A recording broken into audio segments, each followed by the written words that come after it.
Thank you very much for watching. So I just did a little bit of my programming lessons, and now I'm going to go on my phone, get into Levitated Art's Twitter space, which is called Strategies and Good Vibes, which I enjoy listening to. And then we're going to mess around with the metaverse and get it, I think the left-hand side, up to snuff. And then start putting some of the finaler touches on the right hand side, and then just start placing stuff where it's going to go.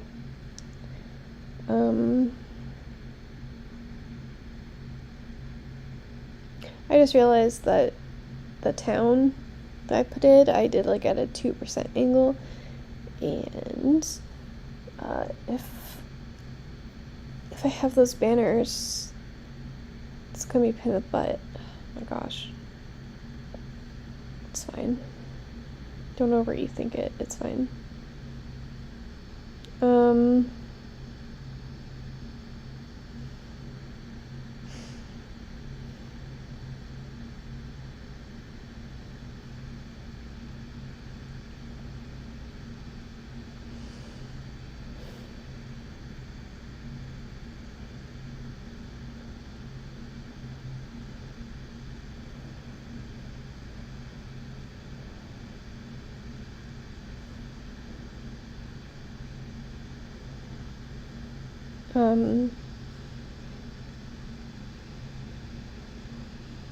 I really hope Doja Destiny is already in this space. I don't have to go. I just realized that I don't have on this if I say something wrong, but I'm pretty sure. Oh god, I just got really nervous, you guys. I'm sorry. I forgot what I was saying. Woosah, you got this shit. What were we just talking about? Your project. Oh, the minting gap. The minting gap. Yeah. So you don't have to mint the project through the minting gap. You could actually go directly to the smart contract on Etherscan and mint it there. I think that's true of all smart contracts, not just mine. It's just Hashlips includes this little blurb in his minting gap to let you know if you're anxious about using, my minting. Explanation, but Andy, I'll let you take it away. Like, seriously. Is it still filters? So I think you're rugging, Lev. What did you say? I'm sorry. I didn't hear if Andy was talking or not, but I said, is it still for the key holders only? Yeah, sorry, I was trying to pin my thing to the top. So it is for the key holders only right now. Our mint party is going to be next Tuesday at 6 p.m. I'll go ahead and pin that up to the top in a minute too. But yeah, we're doing just for key holders right now. If you want to be a key holder, there are two ways to do that. You can either make a donation to House of Ruth or purchase some of my one-of-one NFTs. So if you're interested, DM me and I can let you know what the deal is with that. But otherwise, public mint is going to be next Tuesday. I'm super excited. It's 0.02 ETH. What is this bullshit? And yeah, the first few have been minted already from the key holders. I'm really excited. Stoked. I'm happy for you. How did Andy, go ahead. Go ahead. I'm sorry. You were gonna say something or no? Sorry, man. I keep switching away from the app, looking at the OpenSea one-on-ones there. So yeah, I'm really interested in this. You're also donating 15%. Is that of sales and royalties or both?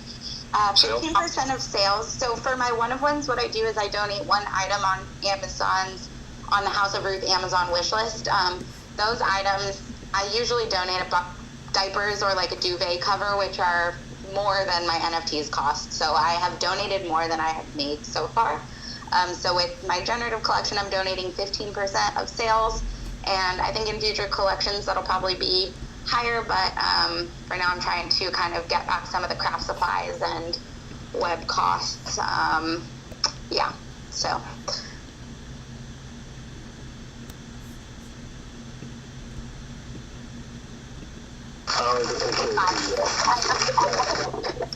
I I always appreciate the projects that have kind of a larger purpose, particularly with the just the situation in the world right now. There's a lot of people that are real insecure. I mean, it's kind of blows my mind, that I'm like spending hundreds or thousands of dollars on JPEGs.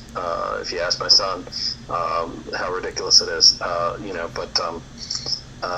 then there's people that are that are struggling to that are unhoused, and can't find housing, right? Especially in the cities. The rent is, I believe the expression is too damn high. So. I think that is it, man. That is exactly the expression. And how old is your son? 11. And he's into NFTs? No, he thinks it's he thinks it's a scam, but he's just repeating. He's looking at me, but he's just repeating what he hears at school. So, yeah. I think it's cool that they even talk about it at that age of school. That's what I was thinking. What do they talk? I assumed kids would think it's really cool. No? Mostly Roblox. Yeah, I think once Roblox starts putting all their avatar stuff on the chain, then they'll be all about it, because they definitely get into that, like skins and Fortnite and all that stuff. Like they all get the idea of a digital asset. That totally makes sense to them. So I think that sort of. Because he was just repeating, I think, what he heard somebody saying on a YouTube. It's like, oh, you copy a JPEG and it's not worth anything. I'm like, well, but you can't sell that copy, and I can sell my copy. Preach. We got influencers requesting up. How are you? Come on up. How you doing? Oh, damn. Tiny got you up quick. She got you up before I quick. I was like, how is he already I just clicked the button. I was like, oh man, that was fast. Well, first of all, nice to meet you, man. Welcome to Project Strategy and Good Vibes. We are currently just hanging out, just chatting a little bit about the interest that children have so far in NFTs, and like. Right before I jump over to you, man, I kind of want you to introduce yourself. Like, I just want to touch on what Andy was saying there. Yeah, man, like, I think, because, like, aren't Fortnite and Microsoft and everybody, like, they're all thinking about moving into here. Like, I mean, and it's damn near been, it's literally NFTs without the ownership side and the secondary market value whenever it comes to these skins. And just the amount of money just being dumped into these games on a day-to-day basis is insane. And it can be utilized in so many different factors. Like, we will not go down that rabbit hole, because that whole hour and a half that we have here will be quickly taken up. But mint influencers, talk to me, boss. Who are you? How are you? And no, I was just cruising around. I saw your space here, and there's a couple people that I see around in the spaces. I'm kind of new to the NFT world. I've only been there for a few months. Got in on a couple different projects that I liked. I'm huge on Web 2, right? Like, I've been doing this my whole life, and like, I have a lot of connections to influencers and celebrities, and I saw that there was a need for what we're doing right now. Basically, is we're actually helping projects that are having a hard time minting out. But the way that we're doing it is, organic and ethical, right? We're not just doing pump and dumps and things like that. And I actually do want to ask you guys your opinion on bringing in influencers from Web 2. I have a lot of, some of these girls that I work with have, 10 million followers. It's absolutely insane. So the marketing is there, but I want to go about it in a way that's not like scamming. I'll speak first, and then I want everybody in the space to give you guys' opinions on the panel. So raise your hands, and we will go in order, everybody. First off, it might have worked. I mean, this is my opinion. Totally my opinion. It might have worked. All right, it might work if they have good knowledge of blockchain, and if they're going to be involved in the project in some sort of way, like whether it be through could be through charitable cause, it could be like through actual. Well, here's one thing too. Just to touch on that, I am requiring them, so they're not allowed to just basically come in, get paid, and leave. They have to stay on. And a lot of the projects that we're taking on, they're going to become trait leaders, and they're actually really excited about it, leading their own groups and things like that. And I'm not saying don't try it, right? I mean, but it's been like Web3 is not like influencers, and we've seen our fair share of celebrity pumps and dumps, and everybody is hurt. It has hurt a lot of people because of it. I agree. So you are going to get a lot of backlash. I'm not saying don't try it, especially if you're going to do it an ethical way, but things come out in Web3, things end up being exposed very, very quickly. So I personally, I don't think it's good, man. Like anything that fast is gonna fall even faster. It's just usually those people that are investing in projects that are influence pumped are in there just quick to get in, get out. Nice little money, nice little bag that you can make and then bounce. But well, instead of spinning it that way, why don't we try this? Why don't you tell me in what ways it could work and it could be positive? Well, I think okay. The ways that I think that it could be worked, because I know it's going to be an uphill battle, right? And I've talked to a lot of people about it, and that's okay with me. I'm okay with that. I'm ready to take that challenge on. But I would love to hear from you guys. A lot of you guys are way more advanced than I am in this. So I definitely love feedback. Nothing's going to hurt my feelings. I love constructive criticism. No. And if I'm assertive, I don't mean to hurt your feelings. I'm just going to tell you. No, you're good. I'm getting a little offended. I've been in the space since for 2 years. Influencer pumps were huge, last August, November, and stuff like this, and everything was Levitated cool. knows what he's talking about. Manipulating and if you're not hearing the answer you want, dropping bags on maybe them. you need to start asking different See, questions. basically, this might be the wrong term for it, but wash trading, essentially. You know what I mean? Here, you know what I mean? I want you to come in, pump this project. We're going to send you a bunch of NFTs. You're going to profit off of it. There was no transparency between all of this, and then it caused conflict between others, and then those influencers wound up dumping on their holders, and they were promised all this other stuff, and that's where it went wrong. Now, why do I think it'll work? Because of their following, because people fucking listen to big names, and that's true. The only reason I think that it could work, right, for selling. Why do I think, and how do I think, and what was the second question? No, just like ideas and ways that it would be positive, and that I could turn it around and bring a positive light to it.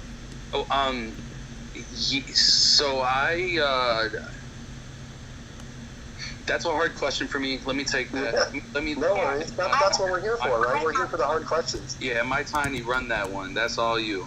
I do think there is some good that can be done from it, but I think if you want to use your kind of Web2 influencers effectively in a space that really hates and wants nothing to do with influencers, you have to focus on converting their current audience, because they're not going to win you any friends that are already here. So and they do have an audience. They have a big audience. And if you could work on converting their audience, that's great. That means you're going to want to focus on things like onboarding. Maybe you're going to want to have them do some videos that are, hey, learn how to make a wallet, or hey, what is a Bitcoin, or, little things like that. I think influencers in the NFT world are more popular on TikTok. So that might be a place to look and start. But all of that being said, the space itself is very wary of influencers, so it's going to be an uphill battle. So I'd be careful with how you choose to use them and which audience you use them for. Yeah, I love all this. Love it. This is exactly the things I need to hear, and a lot of the stuff you said I'm already doing. We have a full onboarding process to convert that Web 2 to Web 3, in Discord, and just like you said, we've got some of the girls wanting to make videos, showing how to do digital wallets and just real basic things, And that's, Tanya, like, you're 100% right. That is probably one of the best ways to be able to do that. So I respect it. And then I want to jump to the hands now that we're gonna go a bit in order. So Agami had tossed his hand up first. So Pat, man, feel free to go ahead, and then we will move through the list. Yeah, something that I would have to say that needs to be made very clear is that NFTs are not just some sort of platform or a transactional item that is an exchange for anything from an influencer or anything like that. NFTs in itself are a tool. You have to now, as for people like Levitated and my Tenant Castles and everybody like that, the NFTs in itself are a tool that they use specifically for their artistic expression. Not true. I'm actually building a brand too. It's going out to real estate. Yes, and it's also used for branding. It's also used for a lot of things. Now, for me, I am by far not an artist, but I use NFTs to be created as a certificate of authenticity for physical products. So it is a tool. Now the problem is as much as this is a tool, sometimes it turns into a double-edged sword, and where you have all of these influencers and such coming in with the hype of, I'm going to put together an NFT project.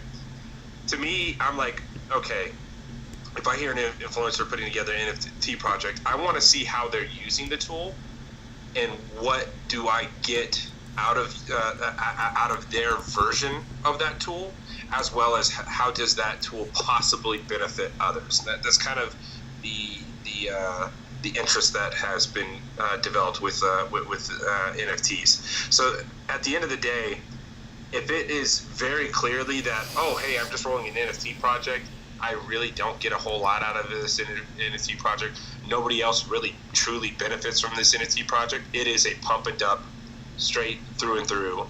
To me, I want nothing to do with it, and that's what's been happening with a lot of these influencers, is simply because they get into it not even understanding what the tool is truly intended for in the long run, anyways. So yeah, Mint man, if you want to go back on that, feel free to. No, I definitely I completely understand what he's saying.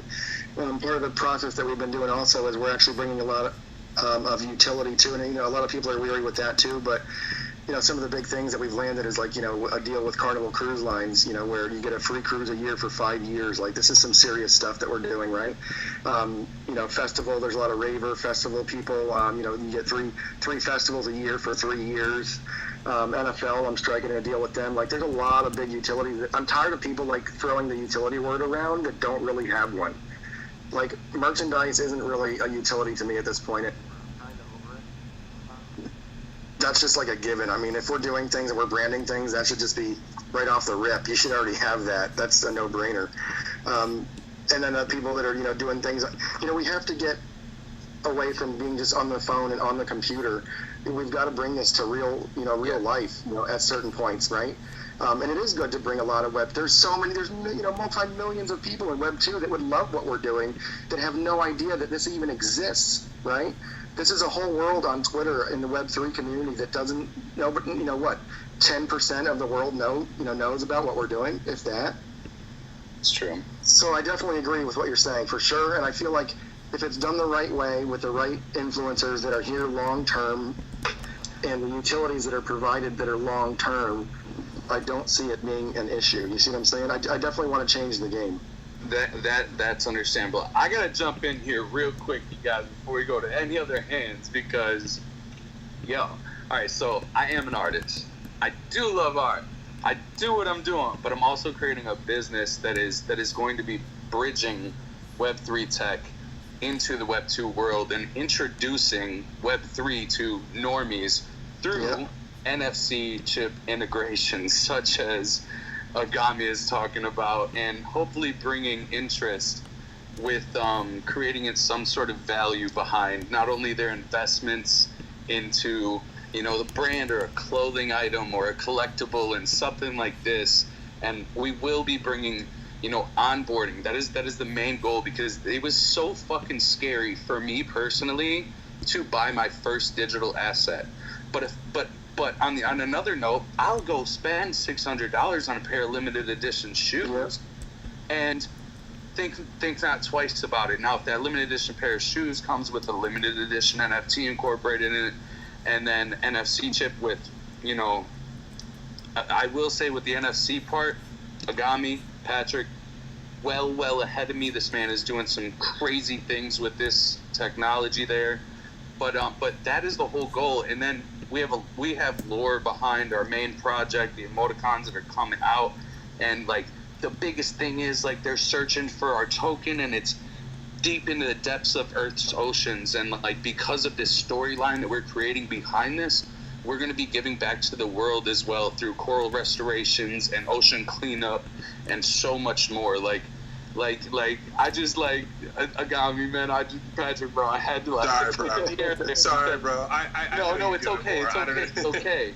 Because I mean that's what the emoticons is. That's what levitatedsociety.com is, and they're coming. We were supposed to launch on November 26th of last year, but as we all know, if you guys have been here, that was a terrible time to launch a project. It was the beginning of this ongoing bear market, and I felt like I would have just been, instead of publishing a contract, I would have been publishing a suicide note. And I have way too much time and heart invested into what I'm building to do that. So now what I've done is create different art projects that are essentially STEM collections that any of my early adopters that are here hanging out with me and rocking out and believing me from the beginning and all the way through this bear market, to when the market is right, they are going to have first dibs on everything. They're going to be incorporated with almost everything that we have going on with the emoticons. You have free mints. And when I say everything that we have going on with the emoticons, you guys, we're not just onboarding through physical, tangible assets. Like there's going to be like in real life music concerts, NFT art galleries, metaverse like incorporated, tied together, like huge things, you guys. Like I do not speak on it much because it is a long time to come from now, because I don't think that the markets are going to come back very soon. And as sad as that sounds, it's the truth, right? But from a marketing aspect, when the time is right, we are here. We are here. We are ready. Well, now is a good time to build your foundation for everything, right? Well, while this market is like it is, so that's why I'm excited. I want to get this perfected for when the big, it's coming too. I'm telling you. Warner Brothers just released their. You see, they just made an NFT page. Warner Brothers Studio for Lord of the Rings. Starbucks had stuff coming. Nike just did their file. They filed for their patent for correction. Like, there's a lot of stuff coming. Microsoft, like, here, hold on 1 second. MasterCard just made a huge announcement on LinkedIn. I don't know if you guys heard this or read it, but I'll read it again. I read it in my last space. But here's his post that he put. So this was Michael Maybeck, Chief Executive Officer at Mastercard. The metaverse is still being developed, but its challenges and social impacts are already being considered today. Take hybrid work into the metaverse. There's potential for more collaboration and perseverance and virtual and presence, not perseverance. Perseverance will help you make it, but that's not the word I was looking for. But collaboration and presence in a virtual office. But it's not so simple. Companies will need to evaluate consumer privacy and surveillance concerns. So when it gains popularity, we need to ensure the hardware is accessible to all. Something because it's blocked off for some reason. My screenshot. We'll keep research. Our company will keep researching we're researching the metaverse. Our primary focus is on problem solving, or solving the problems for people, for this and all new technologies. And this is where my belief, is just kind of solidified, because how do we get Grandma Betty, in and understanding what NFTs are and how to invest in them. That we need to simplify it. We need to make it to where you don't need to understand exactly how the technology works. When you swipe a credit card, do you understand what happens after you do that? No. Well, that's the thing with these Reddit NFTs. Reddit did that basically. They made NFTs without anybody knowing they were NFTs. They didn't market them as NFTs. They called them digital collectibles, and they totally took off. So I think that's going to be the trick. It's not going to be teaching people how to set up a wallet and this and that and XYZ. It's going to be like making those steps obsolete and making it easier to do so that they don't know they're putting in the effort. Agreed. And I think Reddit, like, that's huge. That's huge. You guys, what happened with Reddit, like, yesterday and the day before, whenever they started launching, like, that's huge. You guys know how many Reddit users are that, like, don't even care about NFTs? That's going to be exponential. But no. They picked them all. Let me get back to the hands for influencer, because I'm sorry I went off on a tangent, but, like, hey, Patrick. Let me finish that one thought real fast. Sorry. Go ahead. This is just with the specific influencers. If you were to pick an influencer and they were going to do a feel-good project, and maybe this is me, maybe this is a shared opinion, I don't know. But if somebody's putting together a NFT project that's supposed to be some sort of feel-good project of like we're donating to ocean projects, I think I want to find an influencer. I'd believe it more if it was an influencer that had a historical trend of actually giving a shit about the ocean. Hey, why do you think I've been tagging Mr. Beast for the last, like, 5 days? Yeah, like, I'm glad that you said that, because the influencers that we're actually bringing on do exactly have that, right? So we're not just pairing up a big name just because they're a big name. We're actually trying to make sure that they pair well with the projects and that they do have a history or a familiar, being familiar with that project or that charity. So I'm definitely doing things right, and that's definitely huge and very important to me. I don't want that look of just as what you just said. I don't want anybody to be able to come at me and say, oh, you just chose, you chose random influencers for this. No, like, they have a history in this or XYZ. And this is why I chose them, because I can shut that down. Okay, yeah, that sounds good to me. Because to me, I'm like, if you pick Millie Bobby Brown from to do like an ocean project and she doesn't have a history of that, exactly, I wouldn't buy it. But then if you picked like Hayden Panettiere, where there's literally videos of her hand-to-hand fighting dolphin hunters, then yeah, I would definitely buy that. So I agree with you 100%. Yeah, we're on the same page for sure. So essentially what I'm hearing is just come correct, be real, and connect the dots, and you're going to be good, right? Yeah. But the next hand that we had on the table, I think, correct me if I'm wrong, you guys. Correct me if I'm wrong, because I went off on my own tangent there, and I apologize about that too. But was it Tiffany? Typhon? I thought it was Tiffany. Okay, cool. That means I'm on the right track. Okay, cool. Let's go. Hey, I lost my train of thought a little bit, but and also My Tiny and Agami really touched on a lot of the things that I plan on saying. The audience is really important, and onboarding a Web 2 audience into Web 3 is already difficult, so onboarding Web 2 influencers and their audience into a Web 3 project, that's going to be hard. There's plenty of influencer based projects that didn't gain traction because their audience wasn't right for the space. And to Agami's point, having an influencer that's relevant to what the project is going to be extremely important. Yep.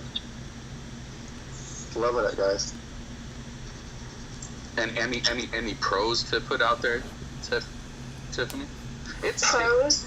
I know. I said this last time too, right? Yeah, it's Tiffany. It's like the Tiffany name, but spelled really fucked up. I'm sorry. Bear with me. I've dealt with this my whole life. It's not even a fake username. Oh, That's no. my actual name. Shit. Yeah. Shit. Look, my last name's Veroyan, and I was all throughout school. It's heroin. So don't worry. I went through my life. You're good. You're good. Oh, man. And now I'm doxxed. Strike that from the record. No, I'm doxxed already. I came into the space doxxed. Yeah. Positives, I think My Tiny just really touched on the onboarding aspect. It's an opportunity to onboard new users to the space through education. And that's the positive I can see, but it is such a touchy subject, Right. and it is an uphill battle having to onboard a large Web 2 audience into a Web 3 ecosystem. And that's just due to the difficulties that we're seeing right now with understanding like the learning curve, right? Like that's where the onboarding is going to be hard, because yeah, you can get a wallet, yeah, you can get NFTs, but you know what my first mistake was whenever I got into NFTs? It was, I thought I could transfer, you know, let's just say it was USDT, or USDC, like what people are thinking here, like on the change, USDC. And actually, let's just say what I did. I tried to transfer Ethereum to Bitcoin, or Bitcoin to Ethereum, straight to that wallet, and I literally sent like between $300 and $500 into the blockchain.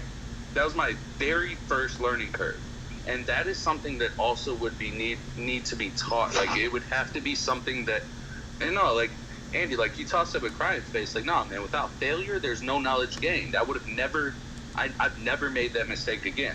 Sometimes you got to learn the hard way. I mean, when I came in, there weren't these spaces. There weren't people to come and learn from.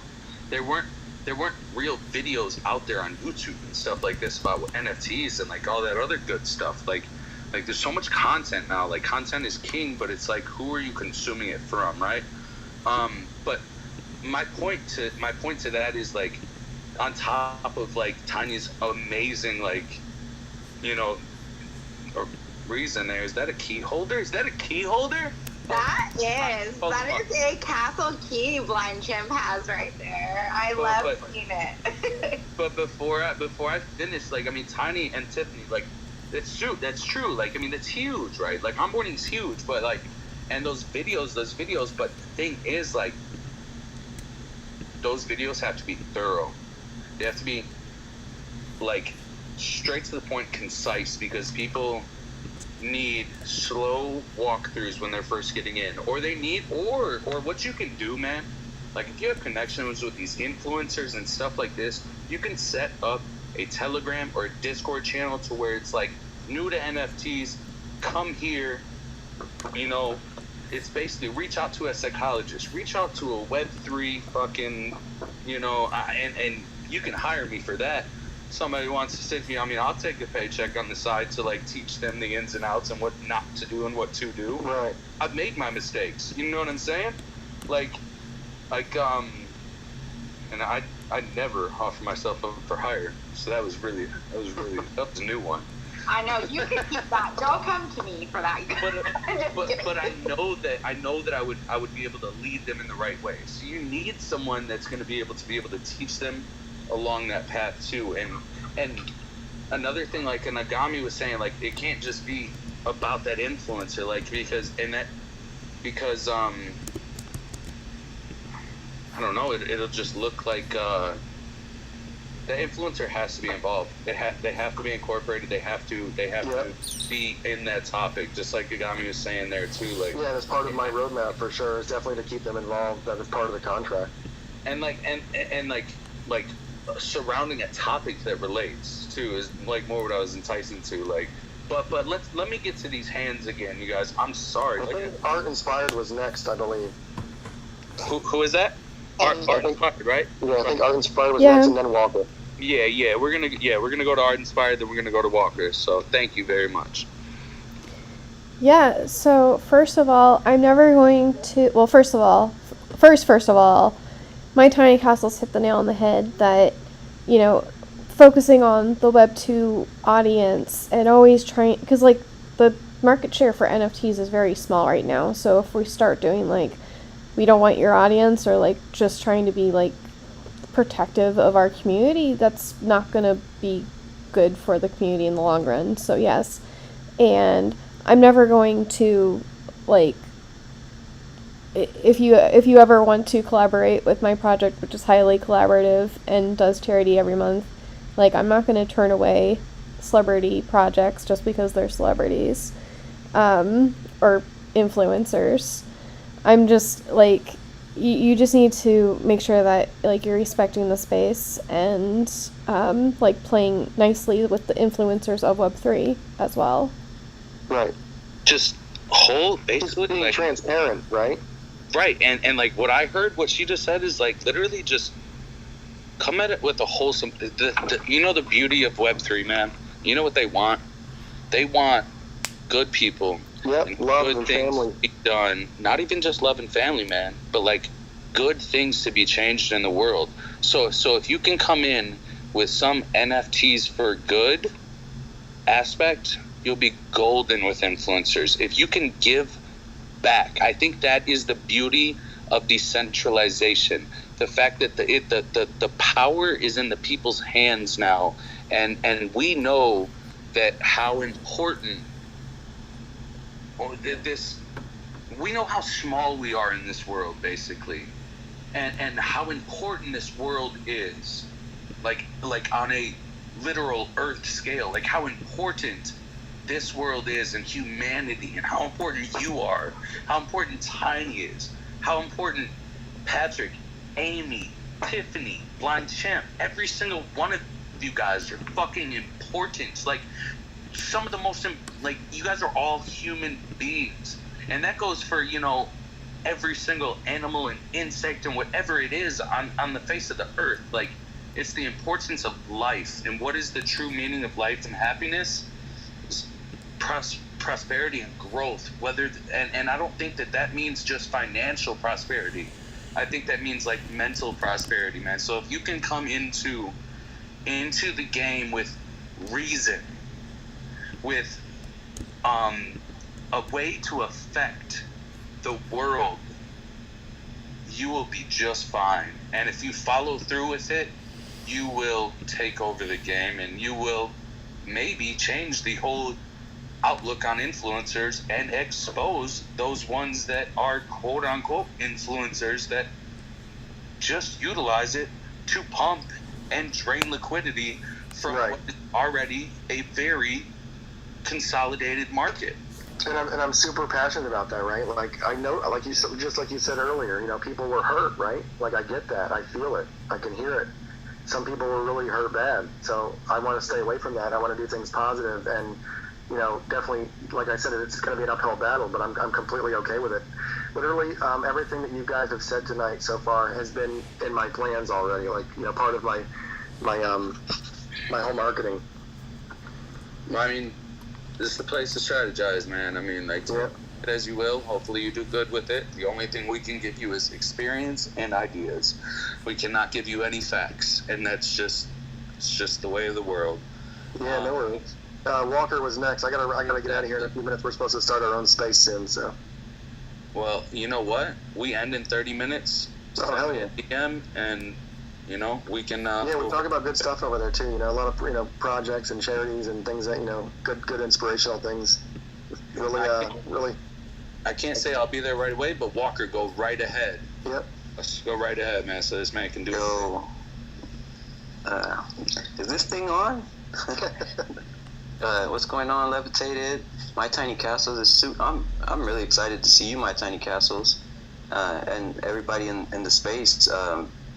I can't even say anything else about anything that was said. You guys just all knocked it out the freaking park. Honestly, like I second most of that. But what caught my what caught my attention when you guys were talking was about the shift. You know, like Levitated, you were there. My Tiny Castles, you were there.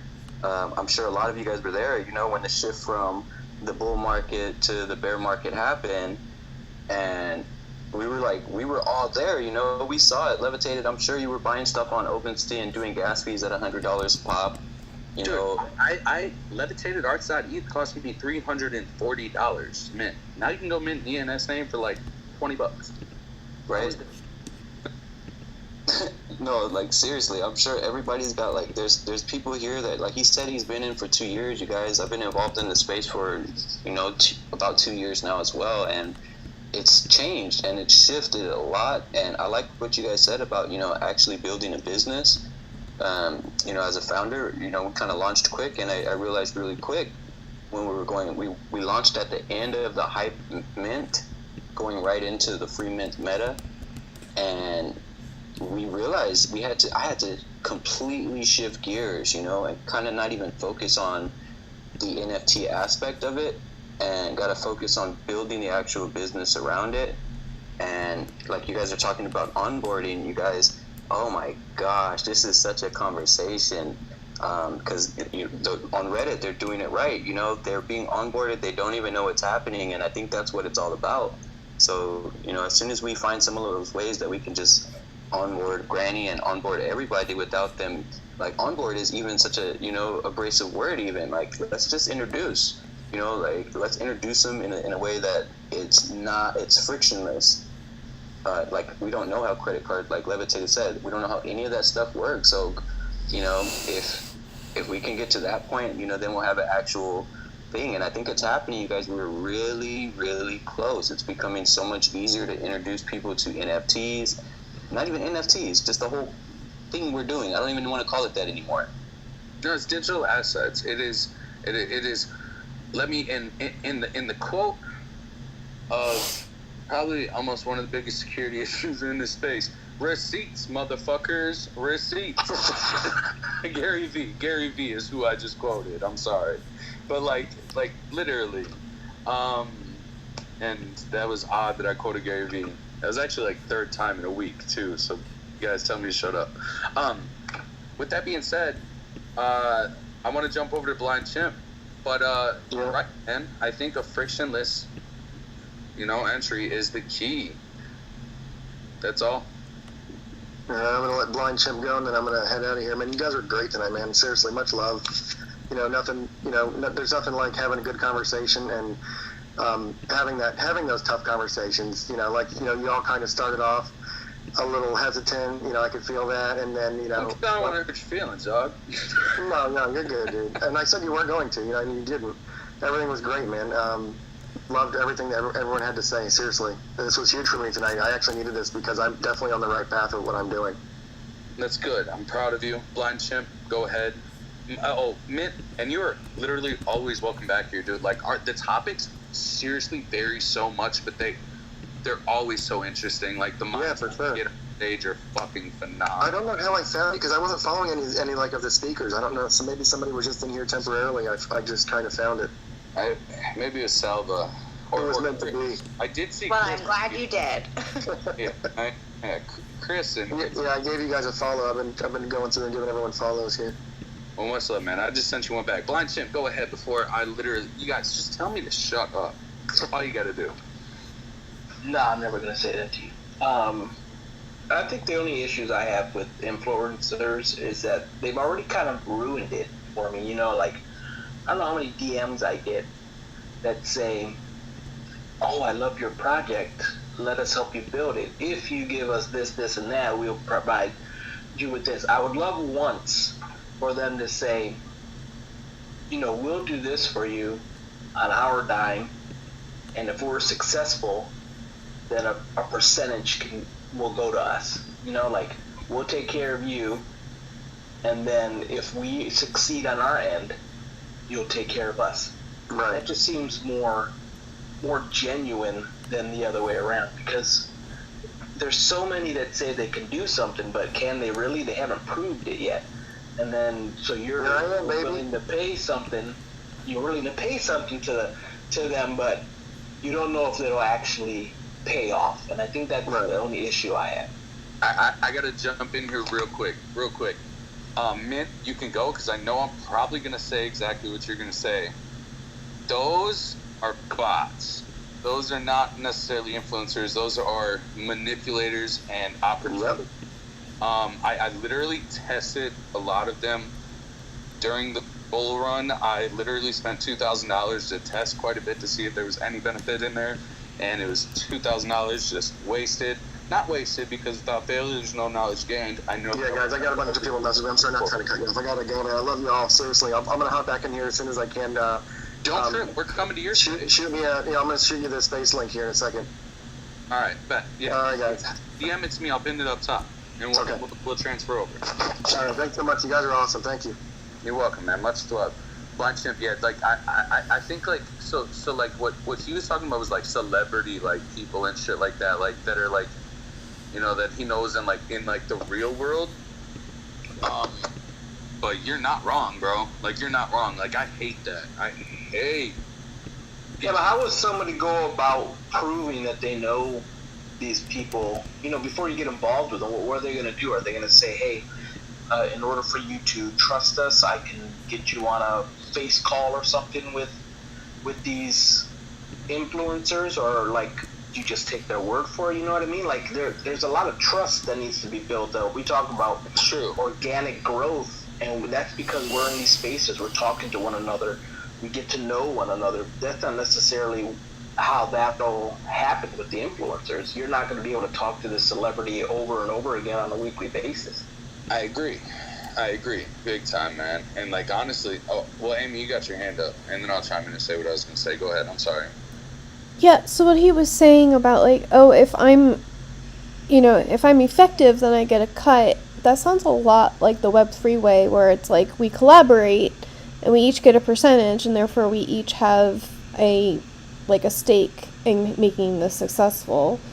Like I really wish that more marketplaces did like what Foundation does, where like if I share it, I basically get an affiliate link where 1% of it, if it sells from my link that someone clicks on, will go to me as a finder's fee. So I just wish that like this was kind of the standard for influencers, because it would be like, yeah, we can work together, and if you have pull, like you can get the 1%. Like I'm not gonna fight you over, or like here's my affiliate percentage of 3% or whatever it is, and that way we can all help each other, and it's not money from me up front, because, or money exchanged really, it's the mutual making the project successful. So yeah. I agree. I mean, like realistically, sustainability takes time to build. Relationships take time to build. Foundation takes time to build. I look like from both sides. I definitely understand. I see the benefits of having a celebrity,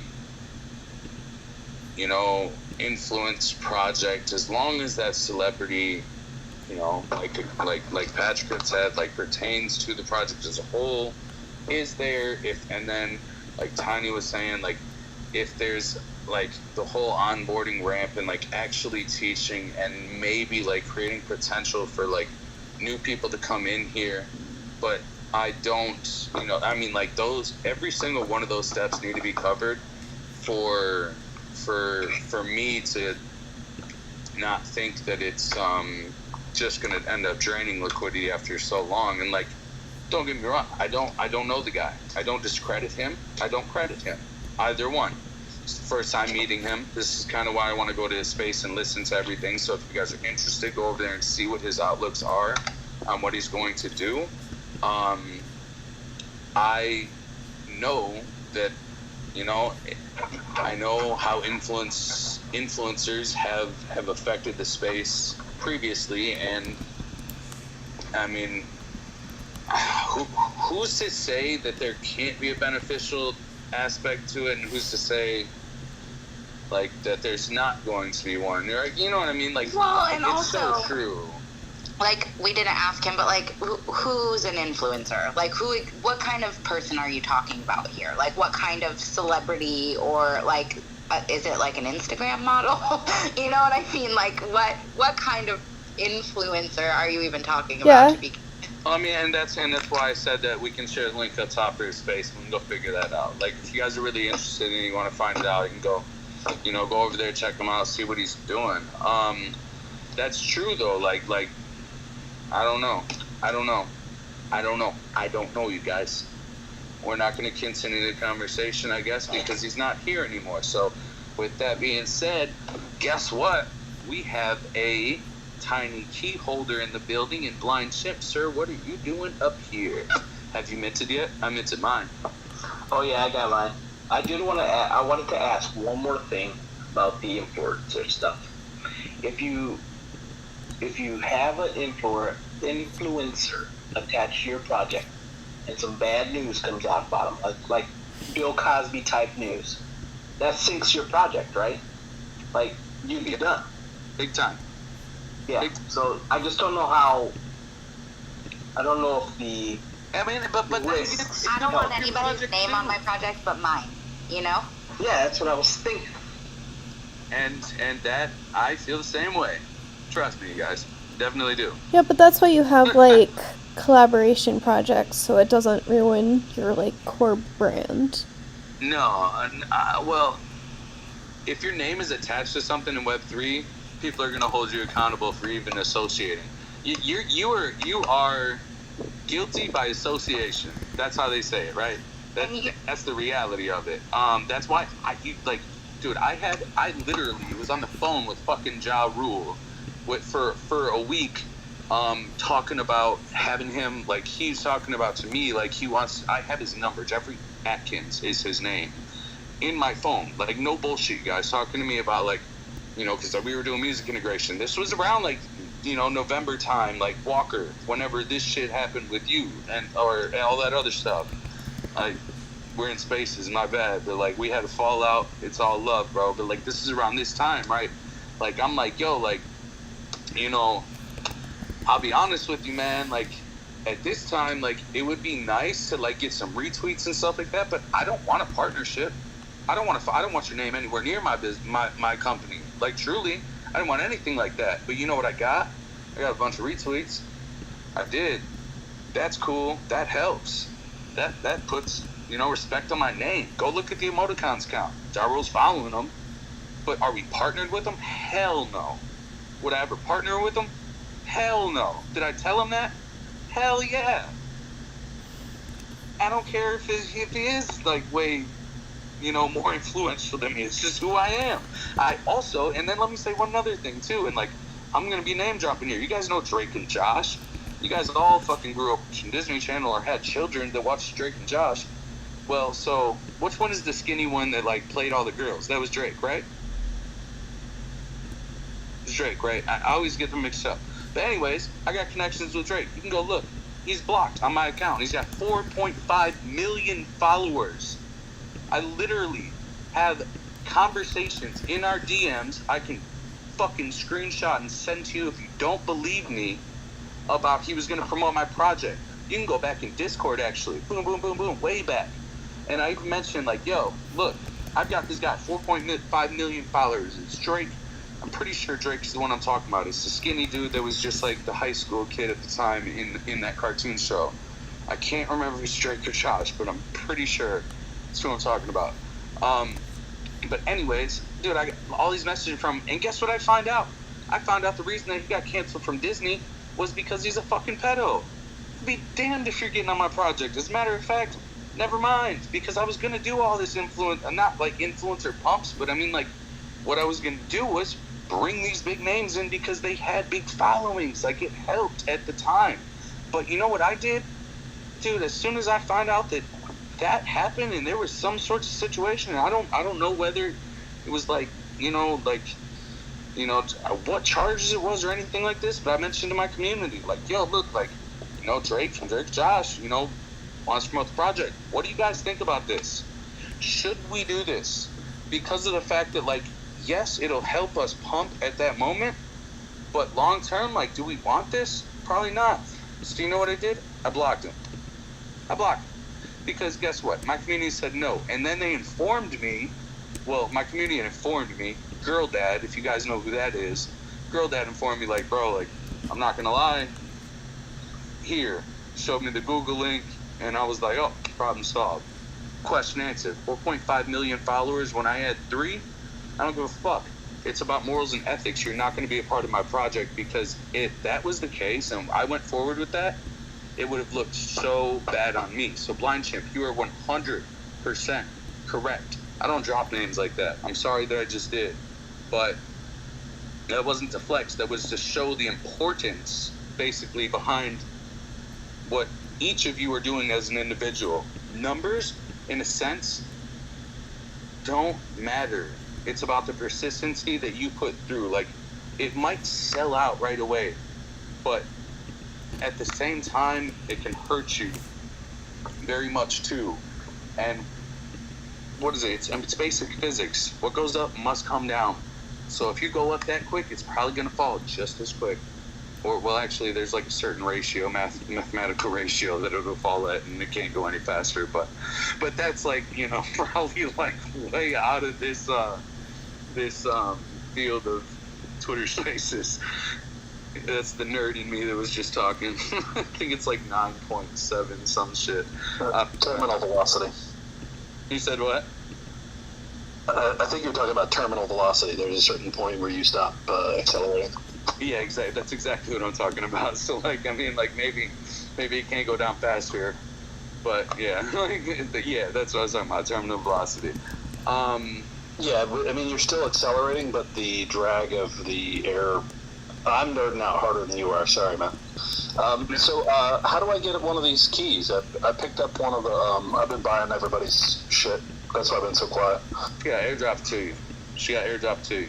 Send her wallet. Actually, fucking Tiny, what the hell am I doing? I'm so used to like, yeah, Tiny's doing it. Like, she's got it. Speak up. Girl, you got this shit. I'm sorry. Tell them. I'm sorry, I got stuck in my email. I just got the sold notification. Thank you so much. Oh, that's really exciting.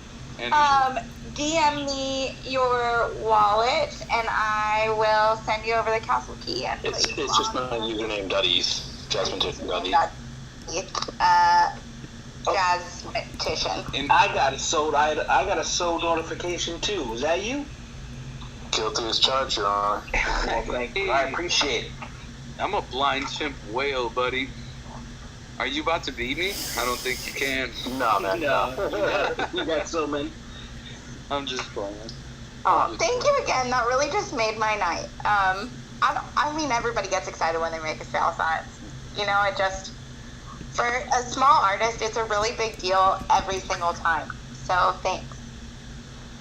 I mean, I'm a value investor in that way.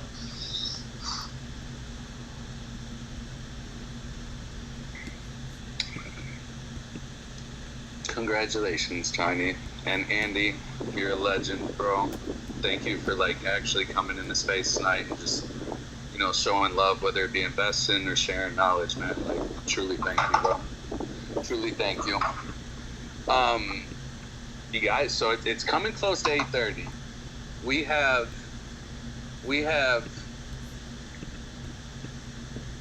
3 choices. Well, Tiny will probably jump out of here because 8:30 is 8:30, and it's Monday night and she's got to work. But we got 3 choices. Do we share the link? And do we jump over into what's his name's space? Do we hang out for a second? Or yeah, if you guys want to come up on stage and you're new in here or you haven't been up on stage before, you got something to share, I don't know. You can if you'd like. But, well, we have the time. I don't know. I don't know what the 3 suggestions are. It's either... I think we should get in the habit of closing them at 9:30, like when we said we were going to, because that's our whole boundary on ourselves. But I'm not gonna like fight you on it. If you want to keep going, I'll stay on for a little bit. Tiny, I'm gonna tell you one thing. Like, you know what I mean? Stand tall. Like, you know, I put those feet down. If you want to call it, call it. You know what I mean? Like, this is your space too. Like, what are you talking about, girl? What are you talking about? I don't want to be like the party killer. I don't want to be the best kill. I'm just. What'd you say, Andy? I think Banned Books has got a last piece before we wrap up. Oh, I wasn't in pants. Yeah. Right, what's up? So my strategy here is to talk about my project just one last time. You know me, Lev. Can't stop myself. But I really am looking for collaborations with other projects. What I do is I create a custom-made metaverse every month, and I showcase everyone that submits their art to be showcased. So this is really for you all because I'm not sure who's heard my speech or not. But it is a really good experience with everybody involved. You get to say that you've been in a virtual art gallery, and the 100% of the profits from the tickets that are sold go to charity. And last month it was the House of Ruth, and this month it's going to be the World Central Kitchen. So you can DM me if you want more details. It's a free collaboration. I mean, like, it's free for you to join.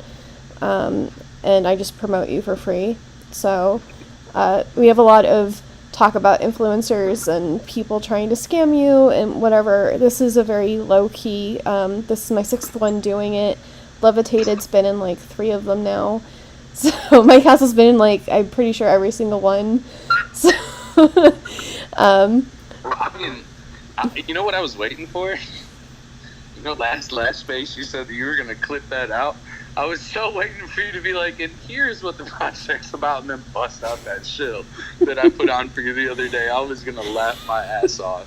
I really thought that's where you were going with this. But no, like, Amy, like, honestly, if you guys are artists, reach out to her. She's seriously doing just some really unique, cool stuff surrounding, you know, banned books and the importance of literature as an art itself. And then the whole time that she's doing that, she's supporting visual, whether you be like, yo, where's my mind? My mind's so gone, you guys.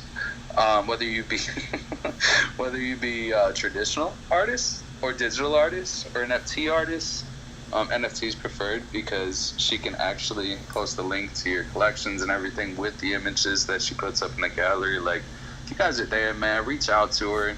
Show her some love. Like, not only are you helping her, like, kind of succeed to create the impact that she wants to promoting these books, she's also giving you an opportunity to be noticed while she's on her journey to create this impact. And I mean, like, we all got to start somewhere, man. Just because, like, you may think it's too small at some point, it doesn't mean anything. Numbers don't mean anything. You never know what somebody's capable of. For all you know, her gallery could be literally one of the top, you know, literary focused galleries around that don't necessarily have to pertain to the exact sort of artwork you want to input there. So I love what she's doing, and I always, as an artist, like, it just, I appreciate you for that, and I think that you deserve your respect to that. Like, showing up and showing out for others, and yourself at the same time. Yourself first, hopefully. Like, self-care, you know. But show up and show out for them too. What's up, Walker? How are you, man? Yo, I'm having a Togo sub right now, and you had me at hello, but seriously, like the VR or the gallery stuff, like, I don't know what metaverse you're in, but I partnered today with the metaverse company. She builds. I was just saying she built her own, but go ahead. I'm sorry, buddy.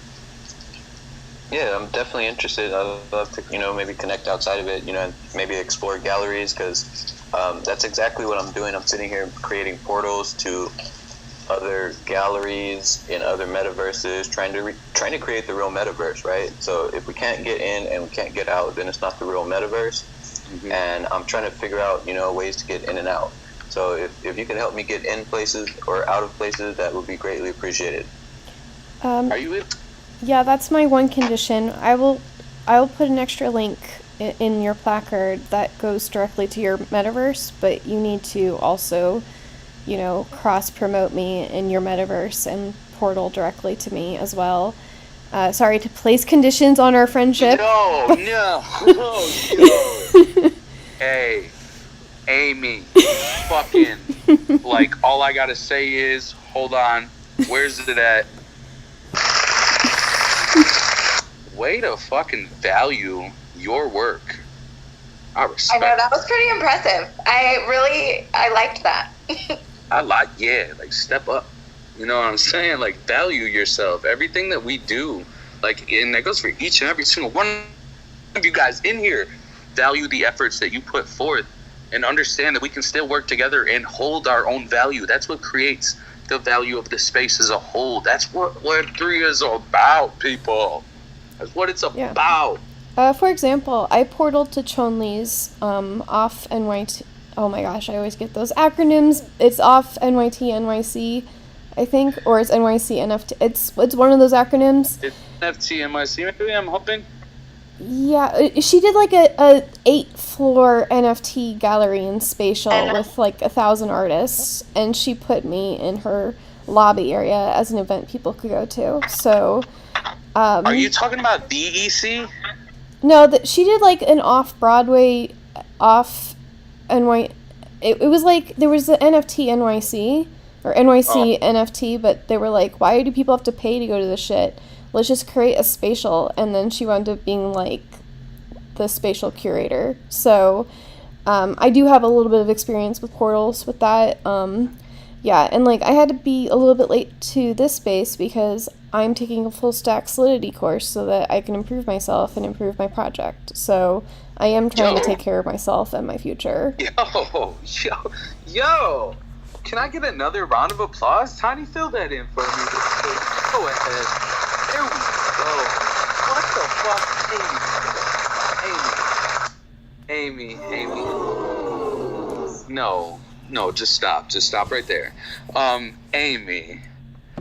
Every single person in this space right now that is sitting here and comes here, especially 3 days a week, and spends your time with me.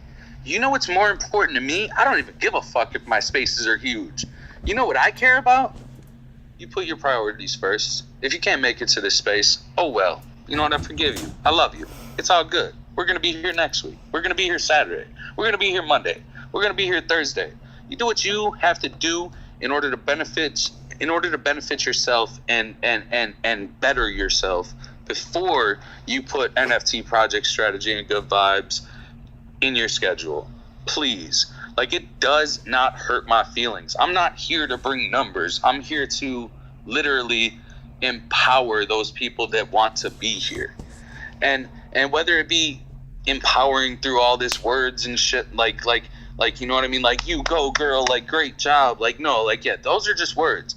I mean that shit. I mean it from the bottom of my heart. Like, seriously. Like, you don't even understand how much it means to me that you guys focus on you before you focus on me. Now, would I be in this position without you guys? Absolutely not. Absolutely not. And that is why each of you means so much to me.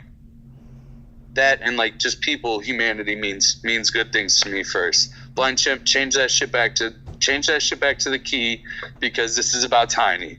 Like, I like the vibe. I love it. I got the show support all around.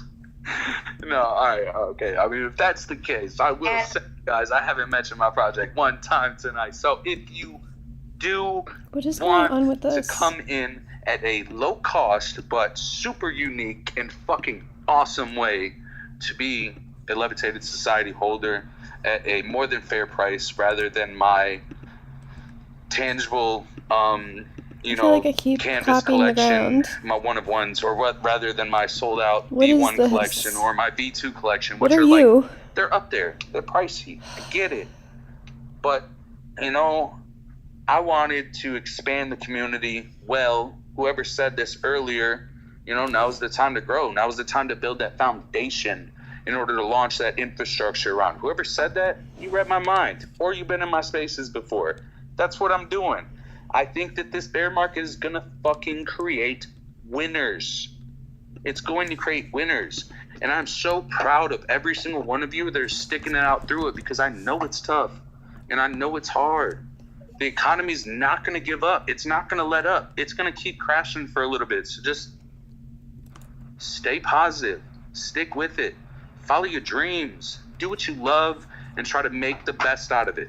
But because I am not just a motivational speaker, I'm also an artist, a project founder, a visionary, and a dreamer. I do have a project right now that is at a very low cost entry point in order to get into Levitated Society. And there are some really cool benefits that go with it outside of just artwork and just, you know, the whitelist for the emoticons. Like any person that owns my art, whether it be Levitated Editions, V1, V2, V blah, blah, blah. If you buy one of these split vibes, you are, first of all, part of the family. Second of all, you will get access to a huge, like if you're a poker player, we got a really, really big partnership in course. It's already there. Like we have one tournament a week. It's there. But the thing that I'm doing is I'm meeting with I'm meeting with whoa, almost just released mouthful that you guys are going to have to wait on.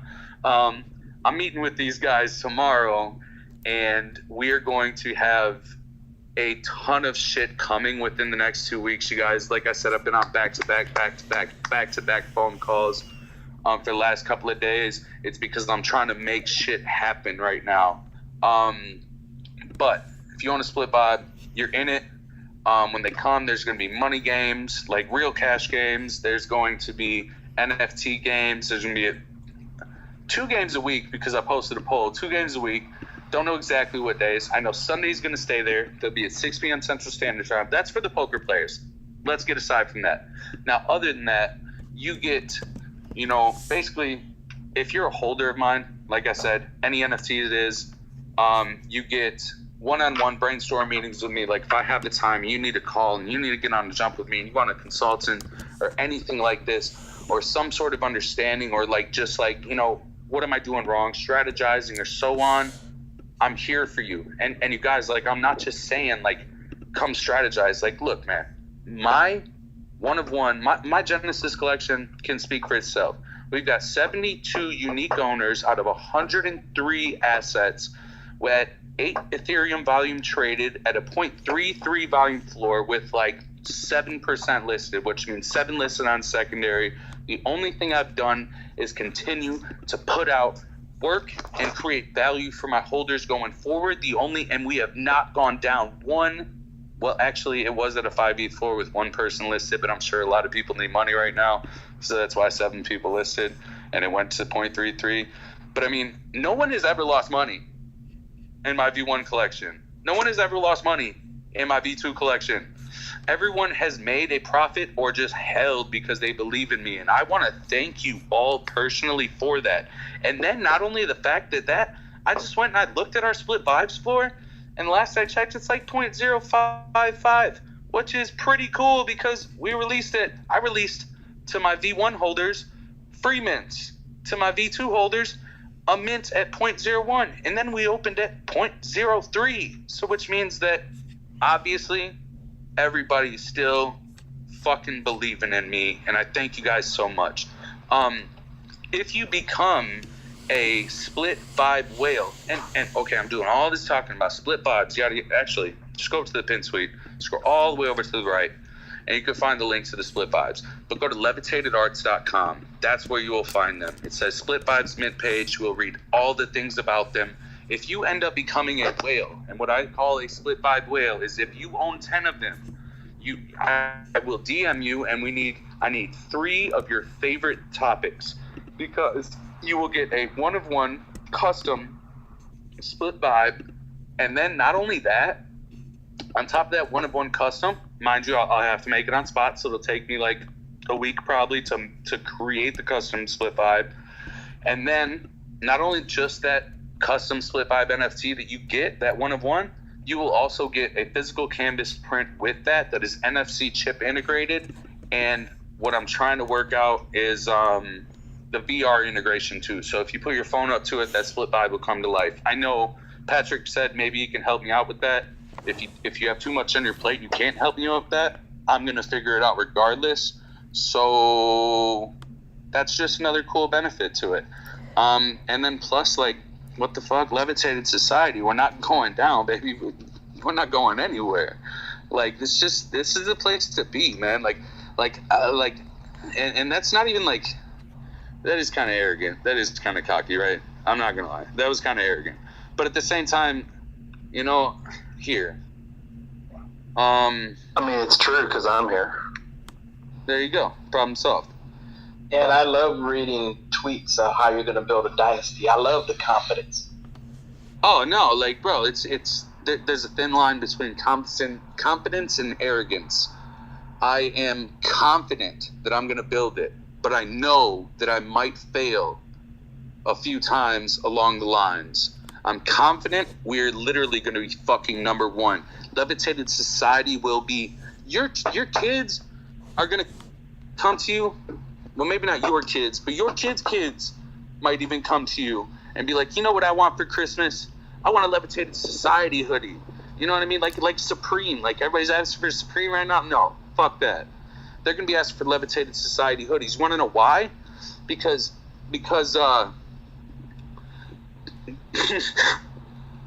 I almost walked into a brick wall there and I just can't do it. But, you want to know why? Because I said so, and just wait and see. Just wait and see. Seriously, you guys, it's, I don't know. Okay, I'm very confident.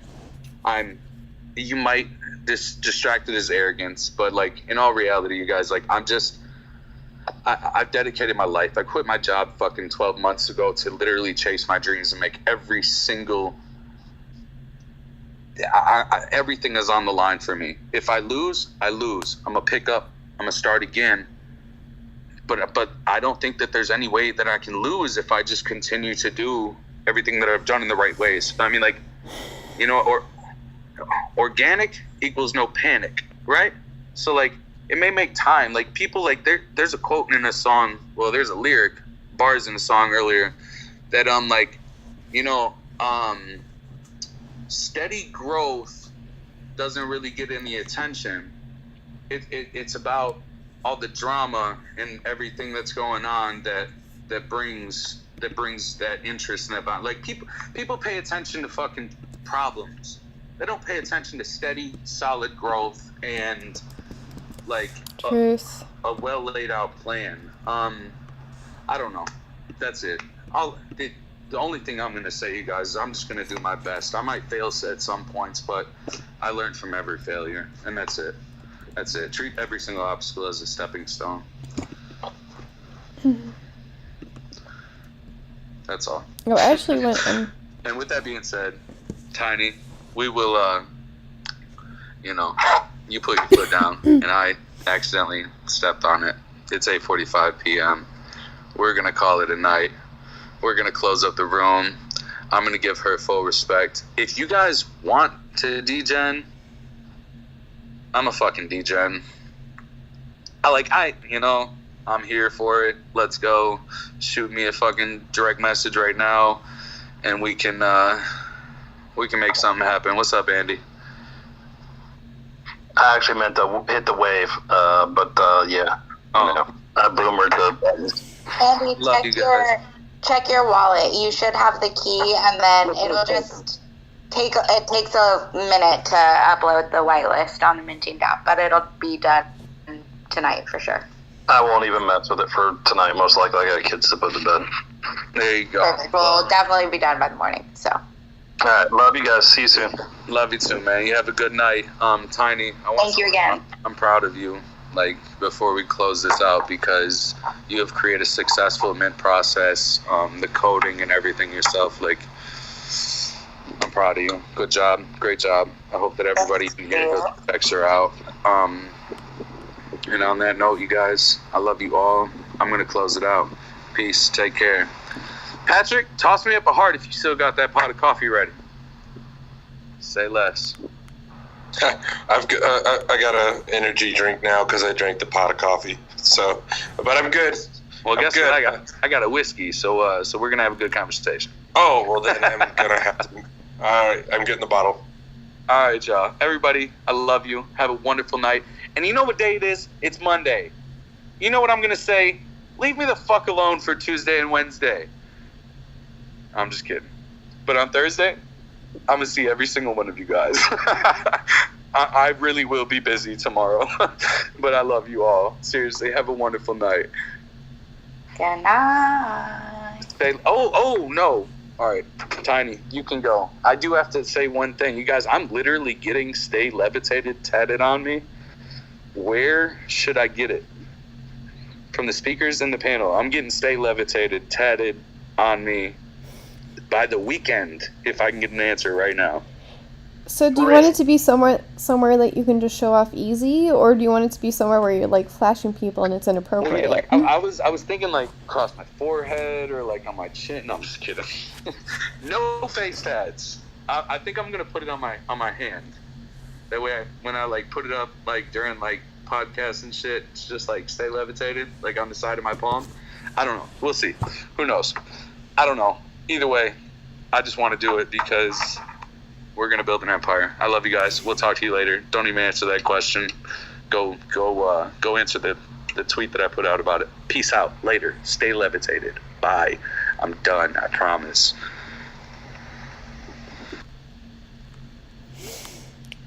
Gosh, I love these. What?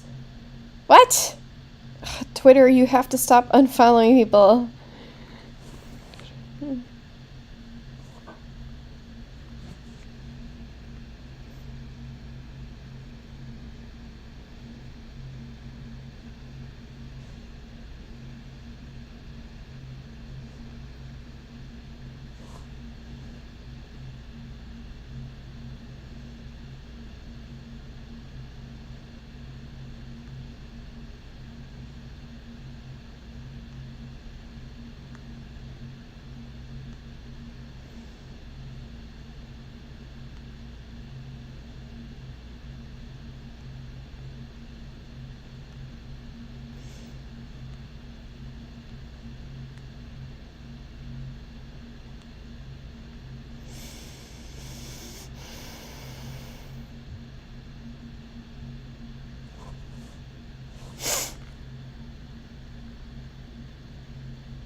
I need to make promotional material.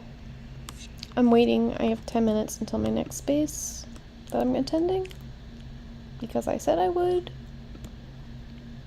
But, unless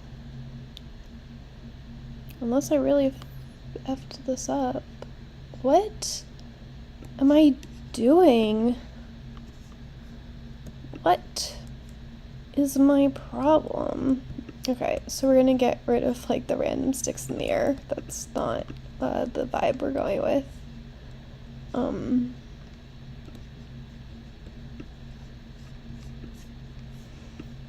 Yeah, it's difficult because it's in the middle of nowhere. Okay.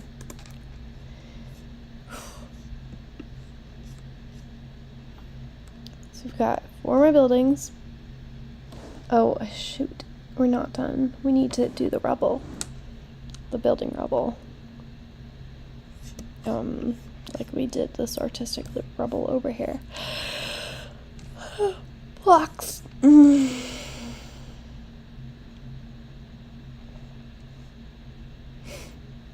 I don't know if it's going to look super dystopian, but that's what we got. And then I gotta make a bunch of art to go inside the shops, I think.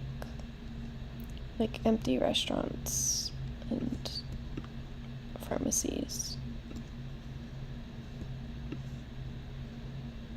We're gonna be putting in panes of glass in these. Also, what is going on there?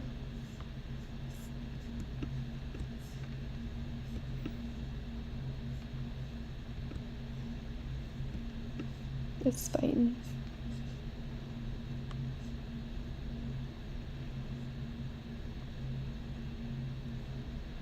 scenes from an Italian restaurant, basically.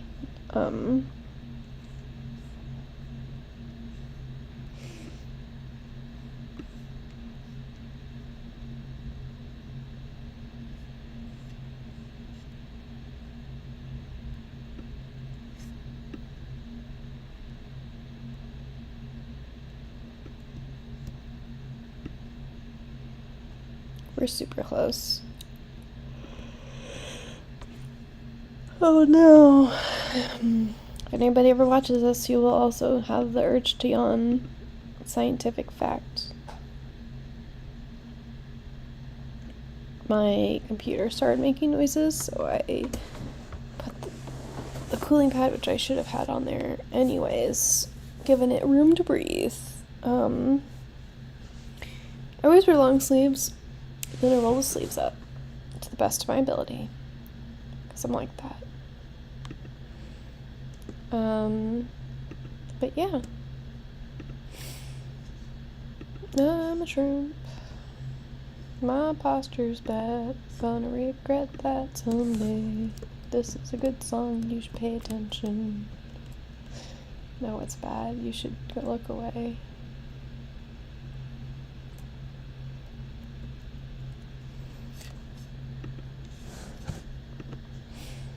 Not sorry. Okay.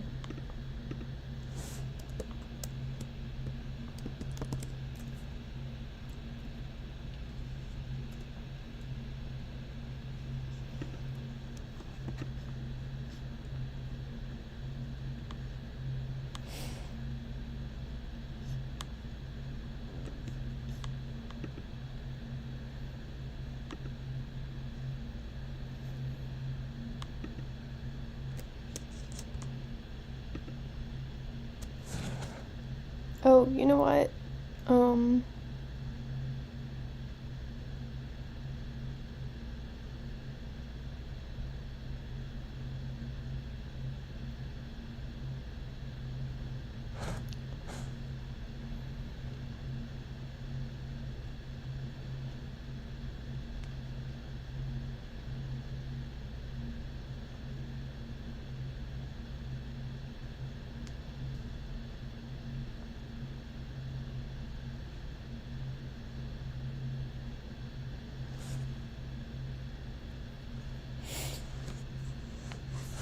I'm trying to get Levitated to use R5, or at least check it out.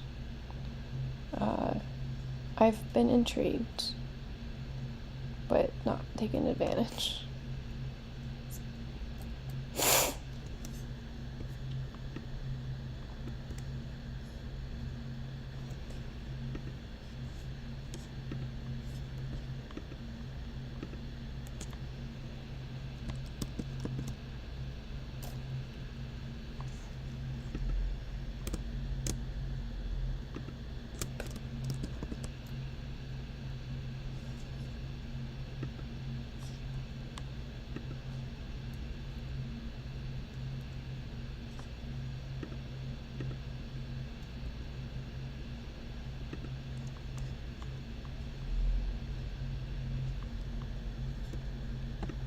I think we'll just have like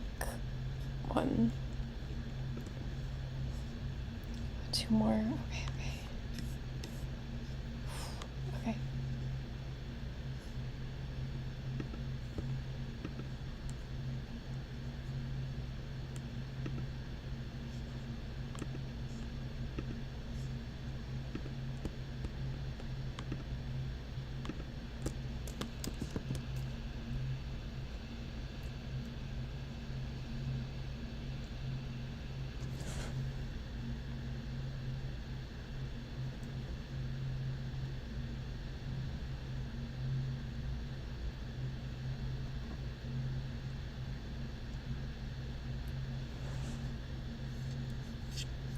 Just want to take.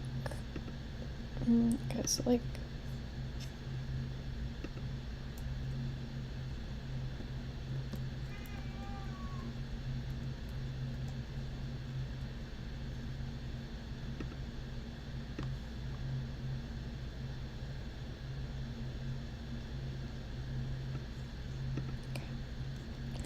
Are you sticking out on this end? No, you are not.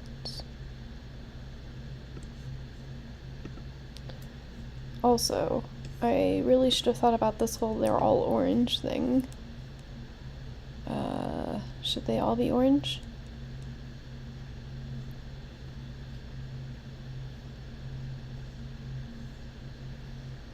They should not be all orange. Okay. Maybe they should be orange. They should probably be steel gray. How many of these we've done? I think this was orange because it's orange here. And then we can do like really dark green over here, I guess.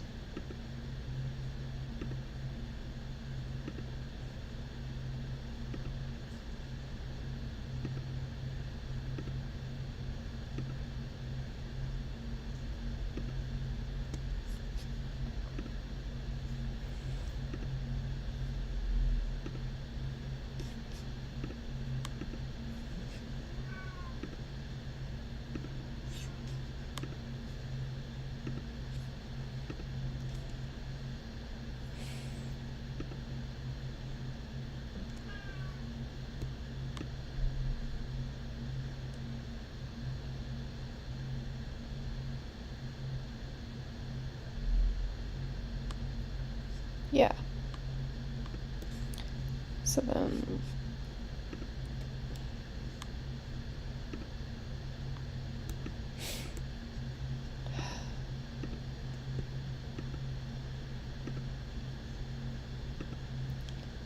oh, you know what I always said I was going to do, but I never did? I don't know if this is early. She's not in her space yet.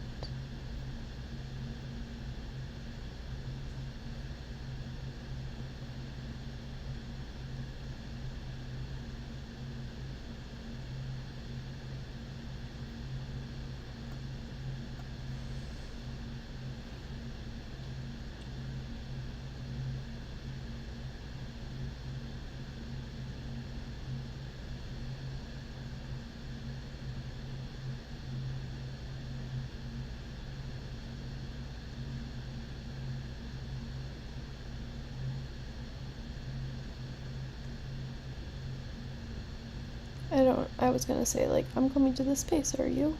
But I'm coming to her space, and there's nothing you all can do about it.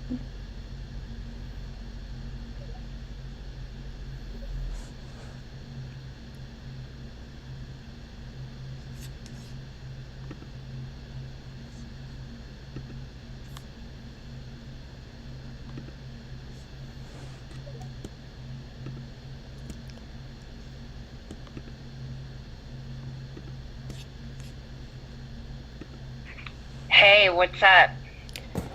I am changing the color of the pipes in my metaverse. Ooh, fun. Yeah, I made them all orange because the first building is orange, but I'm color coordinating them to just be the darker shade of what the building is because I'm not bound by actual, how buildings actually work. So, yeah. Well, awesome. And feel free to pin whatever you want at the top when, more people get in here and show yourself off. I love that. Or put it in the bubble. So I have a few questions for you before we start. Yes, of course. So I was going over what I was going to do for your film. And the Scarlet Letter, so the cover of the galleries, they say bandbooks.art presents Scarlet Letter. Bandbooks.art presents Light in August, right? It says it over it. Is there any way I can get the images without the text on it so I don't have to edit all that out? Yes. Okay. That's like the very least of my worries. That's the easiest thing for me to do. Do you need all of them? The last three, right? I would like Scarlet Letter, Light in August, and Alice in Wonderland. It is the first three that you see, but I like those three together. Okay, yeah, 'cause Alice in Wonderland was one of those weird ones where I was using Dream by Wumbo, and people were like, we don't want to be a part of your gallery because it's ugly, like your poster is ugly, and so I changed it to be the Mad Hatter that you see. So I have to say, the Mad Hatter is amazing. Yeah. I love the colorful hat and just the way his face looks. I mean, he's a little creepy, but it kind of goes with it. Yeah.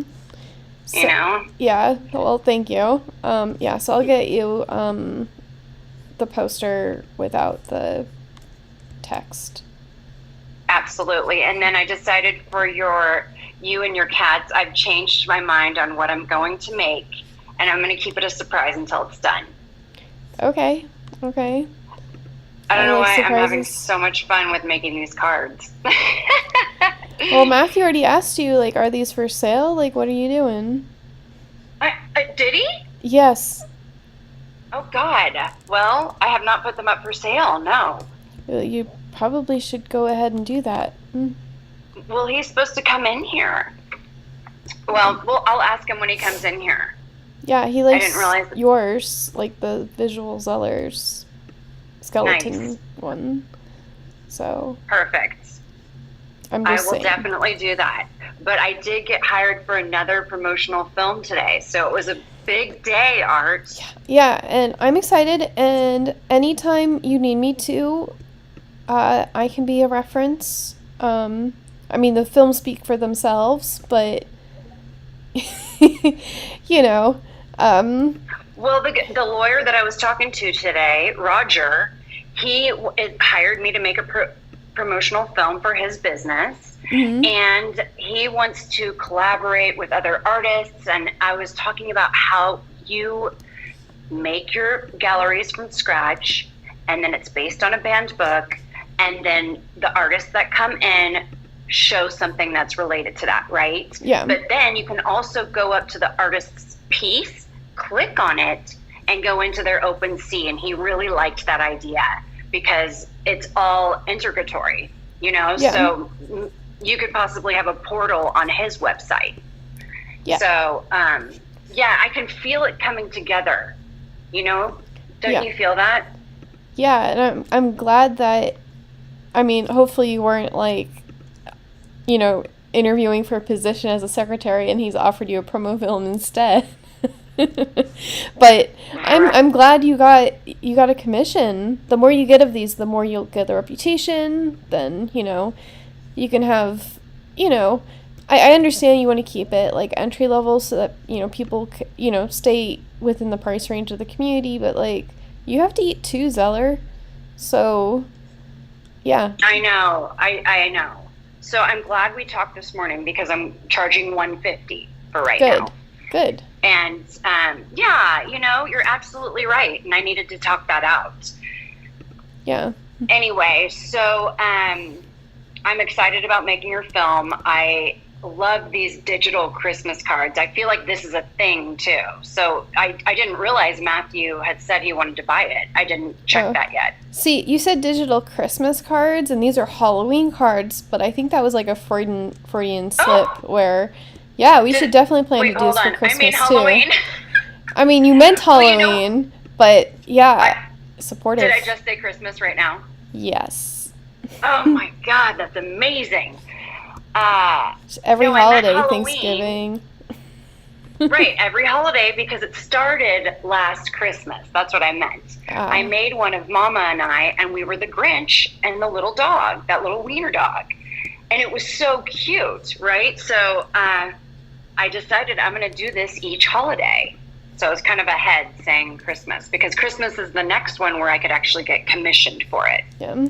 And I would say that even if it's just you and Mama that gets, like, being an NFT, like, you should definitely have, like, the holiday NFT Zeller collection.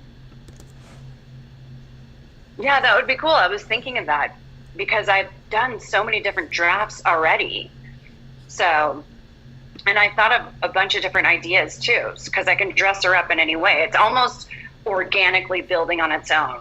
My Genesis collection. I would actually call that my Genesis collection, because I really would.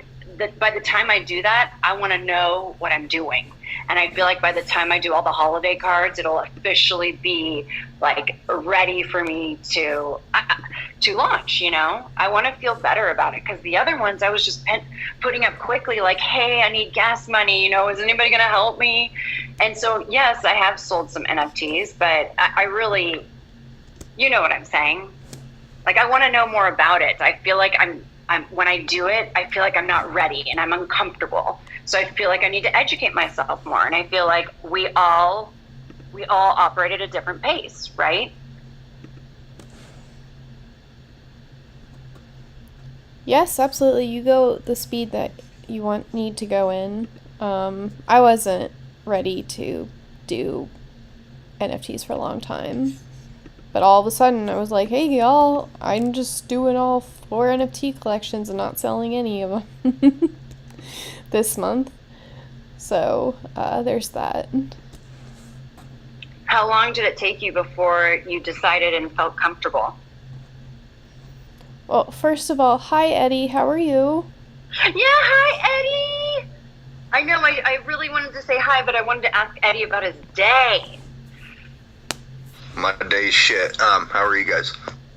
I figured something was going on, and so you can share about your day if you want, but I gotta tell you, I know it was a tough one, considering you had to go to the bank. But it's whatever you want to do.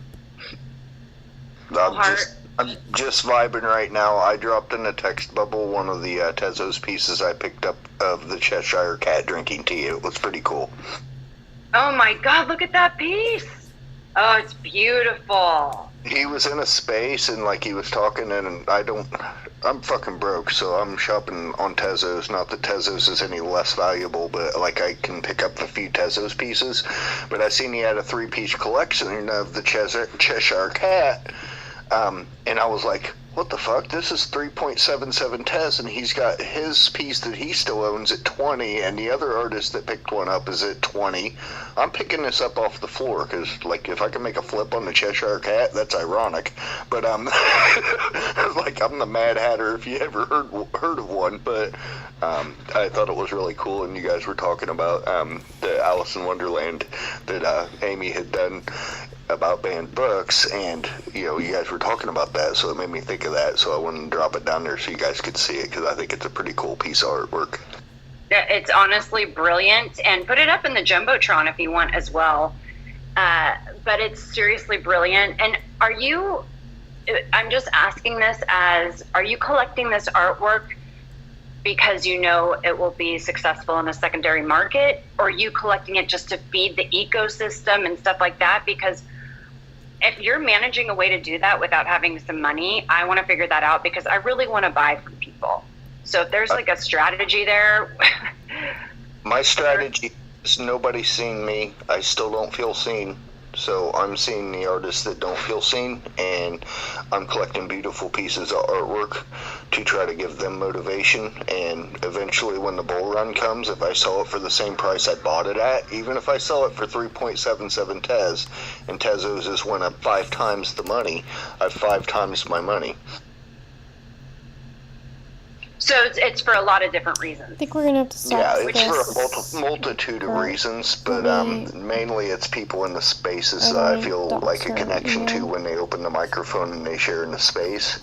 And if they seem like they're genuine and they seem like they're maybe struggling like I do every fucking day, then I got their artwork. I need to figure out how to do that, Eddie. And I know, because honestly, it drives me crazy. I haven't bought one person's piece of artwork because I haven't had any money. But somehow if I start, and I just got hired today for 2 promo films. I'm super excited. Yesterday I was miserable, and today I'm super happy. I mean, it's just amazing what a little work can do. It like helps you breathe. That's why I wasn't wanting to uncork my microphone. And Amy, hello. Thank you for saying hello to me. I did want to uncork the microphone because you guys were having a good space and it was good vibes. And I was like, I don't want to bring negativity, so I'll just be quiet and I'll talk about this cool Cheshire Cat piece. You know, you can share whatever you want because you always bring up the space. You come in here, it's tough to get in here, and then you're awesome when you come in here. And it's just, you know, I'm super grateful you're co-hosting. So, but that is like my dream. So now that I have a little bit, maybe I can just put $20 into Tezos and then buy people stuff for $1, right? Like I could do something like that just to feed the ecosystem and kind of get to know what it's like to buy people's work and then, make their day. But I haven't been on Tezos. I just thought maybe I could afford Tezos. Yes, and like people are putting, like I've got a Tezos piece out now that's like a half a Tez. It's like 80 cents. And I don't even care because it's fun. It's fun to collect artwork and support other people. It seems like a more lighthearted, fun platform to be on because people aren't worried about spending $30 on ETH gas fees or worried about like transferring their ETH to Matic and trying to figure out how the hell to do that for 45 minutes. And it's a little bit of a slower blockchain than what Ethereum is, but it's still, I think it's fun. Like I made 4 pieces yesterday for the Tezos event because somebody said they liked my AI sunflower. So I was like, really? And she's like, put it for Spooky Tez. And I'm like, oh shit. And so I got out of the space and I minted like 4 NFTs with 31 copies apiece. And the Spooky Tez event is like 13 days of Spooky Tez or whatever, or Halloween. So for 13 days you have these 31 editions minted, and on November 1st you burn the remaining of the editions. So it's just like they have fun there. Yeah, Curtis was telling me to start a collection there in Tezos, and he's been really encouraging me to do that, and I thought that would be a good place to start, even though I haven't bought anything with Ethereum, but people have bought from me. It's just, I feel like, I don't know. I'm going to wait a little bit, honestly. I'm still not comfortable, and I know I'm not going to totally be comfortable, but I have to tell you, I've had things mess up. Like when I first came in, I really didn't know what I was doing, and Brett was doing a lot of work for me, and I didn't know how to do anything, and it was just this difficult situation. Then I transitioned here, and when I got to Arizona, I got a little bit more settled, and so now I'm just starting to feel comfortable at making my very first collection, like a real collection, because I still haven't minted anything. I'm still wondering what we're going to do about that, but I don't know. So I just was doing things, and I have 2 pieces of good news. One of the Bigfoot Shreds NFTs just sold, and my first charity collection mint just sold. So 80% of that will be going to the House of Ruth for this month. So I need to check and make sure that it actually went to the correct wallets.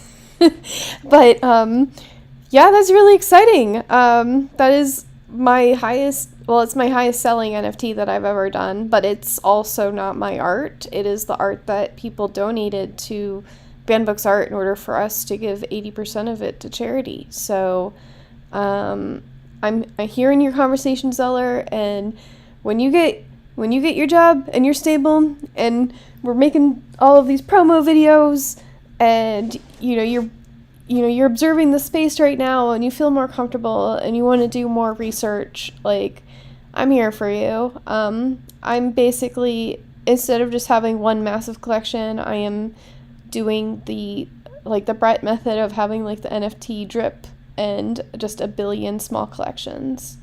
That's just the way it wound up being. First of all, also, hi Dr. Wu, it is always amazing to hear from you. And hi DCWB and Danica and Shui. Okay, so first off, before we say hi to everybody, let's go, Amy. I cannot believe that you just had a big sale. That was a huge deal, and that just happened right now, right? Yeah. 100%. Yeah, it happened today, like an hour ago. I'm so happy. Like, that inspires me to focus more. And Amy, seriously, I'm finally just getting a little settled here and feeling a little bit more comfortable. And so I feel like I'm getting there, and I think it's true. I think I should make a collection with the Frida and Mama.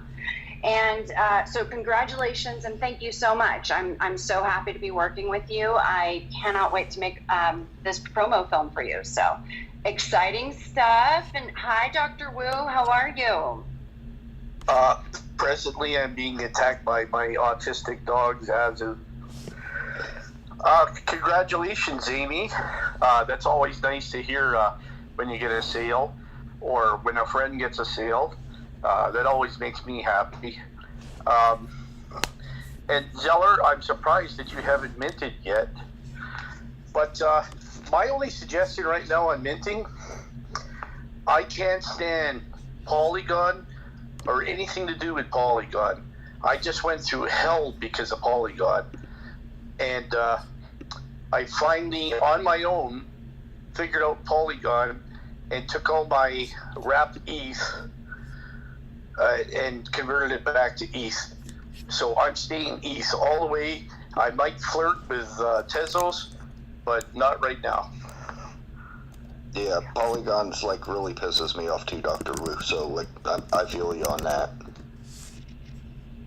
So what exactly happened? I don't really know what happened. Well, when I first got into the market back in December, I wanted to be on Foundation, and I knew I had to have ETH. And the reason for that is one of the Look how top messed up his eyes are. NFT artists in the world is right from my city. His nickname is Mad Dog Jones. He made $4 million in 4 minutes on Foundation. So my goal at that time was to get on Foundation. Well, to get on Foundation back then, you had to know somebody that was already on there that would give you an invite. Well, you'll find out very fast. That's like pulling your own teeth out. And then eventually, just after 3 or 4 days, is trying to hunt somebody down with an invite. This one lady said that she has an invite, but she wanted to give it out to the right person. So she said to people, send me links to your portfolios. So I sent her a link to my portfolio, and about 2 days later, she got a hold of me. She said, I had 400 portfolios links sent to me. She says, you blow them all away. So, of course, my head got so big that I couldn't fit through the doors in the house anymore. And so it was nice. Now I'm on Foundation, right? But it cost me $500 to mint 2 NFTs because gas prices were so high. And I thought, there's got to be a better way. So I got a Foundation account. Well, not Foundation, pardon me, OpenSea. But back then, the initiation fee was $200. So I paid that. So now I'm out $700, haven't made a dime. And I didn't really make any money off either one. So that's when I found Voice. And Voice, I was killing it. I was making money hand over the fist. Like, I blew $6,000 on my computer system. NFTs paid for that. And I made a hell of a lot more money than that. But the one thing I found about Voice, they basically kind of turned on all the people that made Voice what it is. So presently I'm removing all my NFTs I haven't sold off of Voice onto Foundation and a couple other sites I'm going to look at. But the whole thing with Polygon, I wanted to buy one NFT for Cisco Space, the Happy Hippo that they have, because it would make it easier for when you got into the room. If you're a Happy Hippo holder, well, they gave you a mic right away over anybody else. And so I went, somebody walked me through this site called Umbra, because you got lower gas fees. And so I think, I just have to buy some Polygon, right? No! You have to take your ETH, turn some of it into wrapped ETH. And I thought, okay, that's it, right? Well, it doesn't show up in my wallet. Oh, well, now you got to add that network to your wallet. Well, how do you do that? Well, try to find out that information. It's like pulling teeth again. And then you got to add the token. Well, nobody tells you that. Like, everybody always says, it's easy. I do it 100 times a day. They're all full of shit. You find out really fast. Pardon my language. And and then what happened to me last week? Well, somebody stole $600 of ETH out of my wallet. and I'm not sure exactly what happened, but it all relates to this friggin' Polygon wrapped ETH that I have. They took the ETH, but they didn't take the wrapped ETH. So today I figured out, I've got a crypto.com account as well, so I have a wallet there. So I figured out how to get the 10 Matic. And here's another thing. Matic and Polygon are the same thing, but people like to call them two different names, and that's another thing that will drive you up the wall. It's like me calling me a couch, but you called it a ceiling. So every time you want to say couch to me, you don't say couch, you say ceiling. Well, that's Polygon and Matic. So that just makes it more confusing. So then what I finally was able to do, and I was doing it right all along, but it was just like between OpenSea and things, it wasn't like clicking in right, because I did everything the exact same way. And then I used OpenSea, the wallet on there that they give you, and it just sat there and said, well, this could take between 45 minutes and 3 hours. So I'm watching it, and it's moving and moving on my screen, like there's a little ticker that's moving, and 6 hours later, nothing's happening. So I go click, click, click, click, click, and then it worked. So I'm not going through any more nightmares like Polygon, forget it. Anyways, that's my story. Okay, so you got the money back, or what happened? Well, so you lost the money, and then you switched it to, I don't know what happened. Wait, there's two different things going on there. So okay. Someone stole $600 in Ethereum out of my wallet. Okay. I don't know how that happened or how they did it, but the guys were tracing them, and they discovered that these guys were stealing like 60 grand a day from different people's wallets all over the net. That's so scary. So the smart thing to do is you buy yourself a hardware wallet, and that's like a ledger. When you buy a ledger, I was trying to explain this to a guy earlier today. He said, well, I just bought my ledger off Amazon. I said, well, you know how to throw money away. You have any other money you want to throw to me? And he said, what are you talking about? You never, ever buy a hardware wallet such as a ledger off anybody in the world except for Ledger. You go to their web page. You order it off their web page. So it comes from Ledger to your house. Not through Amazon, not through Joe Blow's hardware wallets, because anybody can open it up, put their own programs and information into there, and then when you get it, they're going to be siphoning off all your cryptocurrency. But so, anyways, I have a ledger, but right now I can't get it to communicate, so I'm going to phone the company tomorrow and ask them about that. So what I do right now is I only leave a little bit of money in my MetaMask, and I transfer the bulk of it out to my crypto.com wallet. And but anyways, the part I was able to do is I figured out how to convert the wrapped ETH back into ETH, and then take it out of my MetaMask and put it back into my crypto.com wallet. Okay. See, it's just, I feel like there's so much trial and error. There's no getting around not making mistakes, because I had a MetaMask wallet and I was only using Ethereum, and I haven't bought anything from anybody. People have bought a few clips from me because they were trying to help me out to get to Arizona. And I decided to make a Coinbase wallet because I have a Coinbase account. I thought, well, I'll make a Coinbase wallet and maybe it won't be as many fees.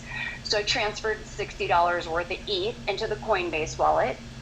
And well, now it's stuck in there because I can't remember not the 12-word phrase. It's like a unlocked phrase. It's an unlocked number that I cannot remember. And so there's $60 in there, and I keep calling Coinbase, but they can't do anything. So basically, I just have to say, okay, that $60 is gone, and what's the learning lesson? Which the learning lesson is, write down your code. I mean, I used every code I could have possibly made. You know what? There's another lesson. Every code. Yeah, go ahead. Coinbase makes stupid people look like brainiacs.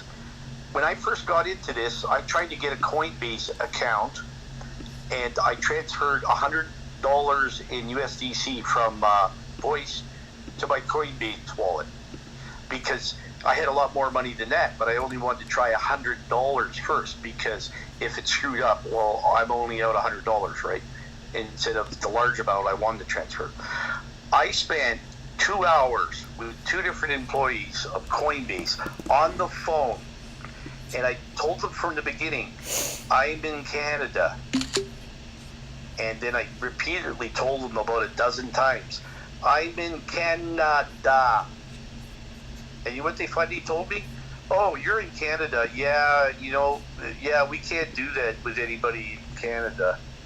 I said, it took you 2 hours to figure that out? I told you that right off the bat. So I got an account with Crypto.com. I have to find and a new... within 15 minutes, I phoned them. I talked to somebody on the phone, and they answered all my questions, and everything worked like a charm. So now I can take stuff, my USDC, which is what Voice pays you in, which is a very stable cryptocurrency, and I can transfer it in a couple of moves from Voice to Crypto.com, no gas fees, and to my bank account in Canada, no gas fees.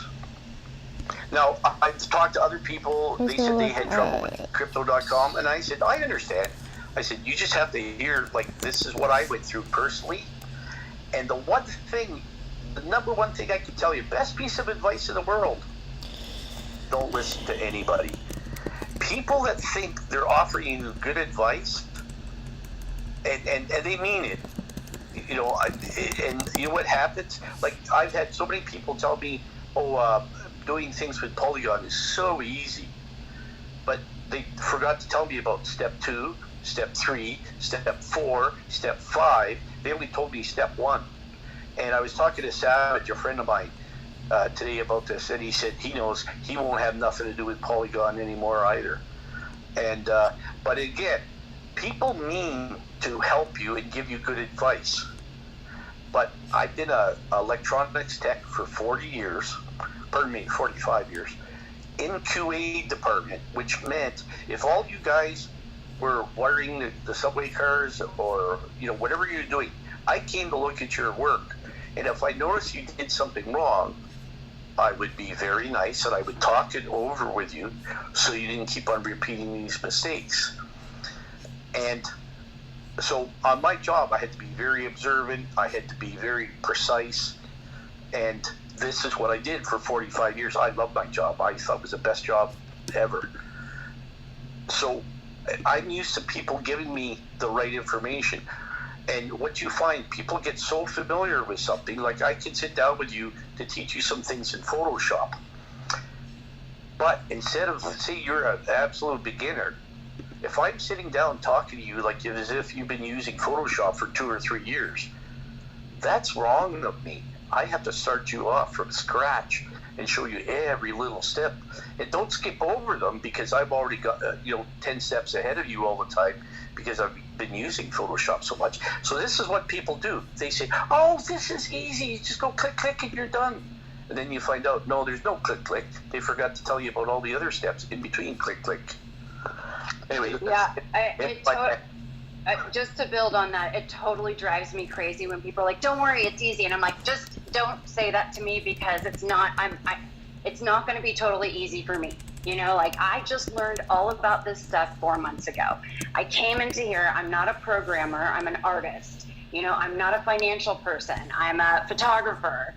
And it's just, this has been a tough transition for my brain to try and understand all these wallets and all this crypto. And I can see the potential of blockchain, and I think it's a beautiful thing. But I have really been focusing on community because that's my strength of making artwork and making promotional films. So I feel more comfortable right now.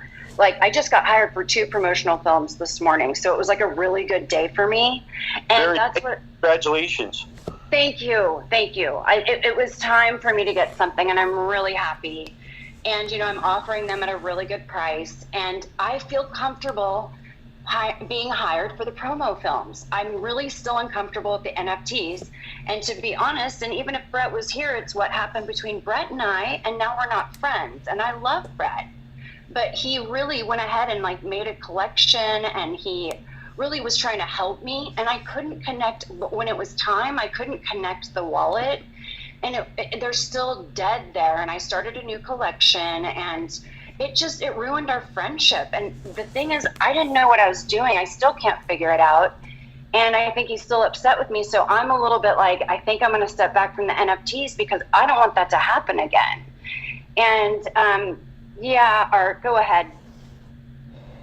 So this has nothing to do with what you literally just said, but something that's worked for me with MetaMask is if I forgot my password, I just uninstall the extension and reinstall it because it makes me use my 12-word phrase anyway, and it doesn't ask me for my password again. You just have to reset your passwords. I don't know if Coinbase has the same thing, so you might want to just uninstall the extension and try it and get your $60 back, because at this point $60 is like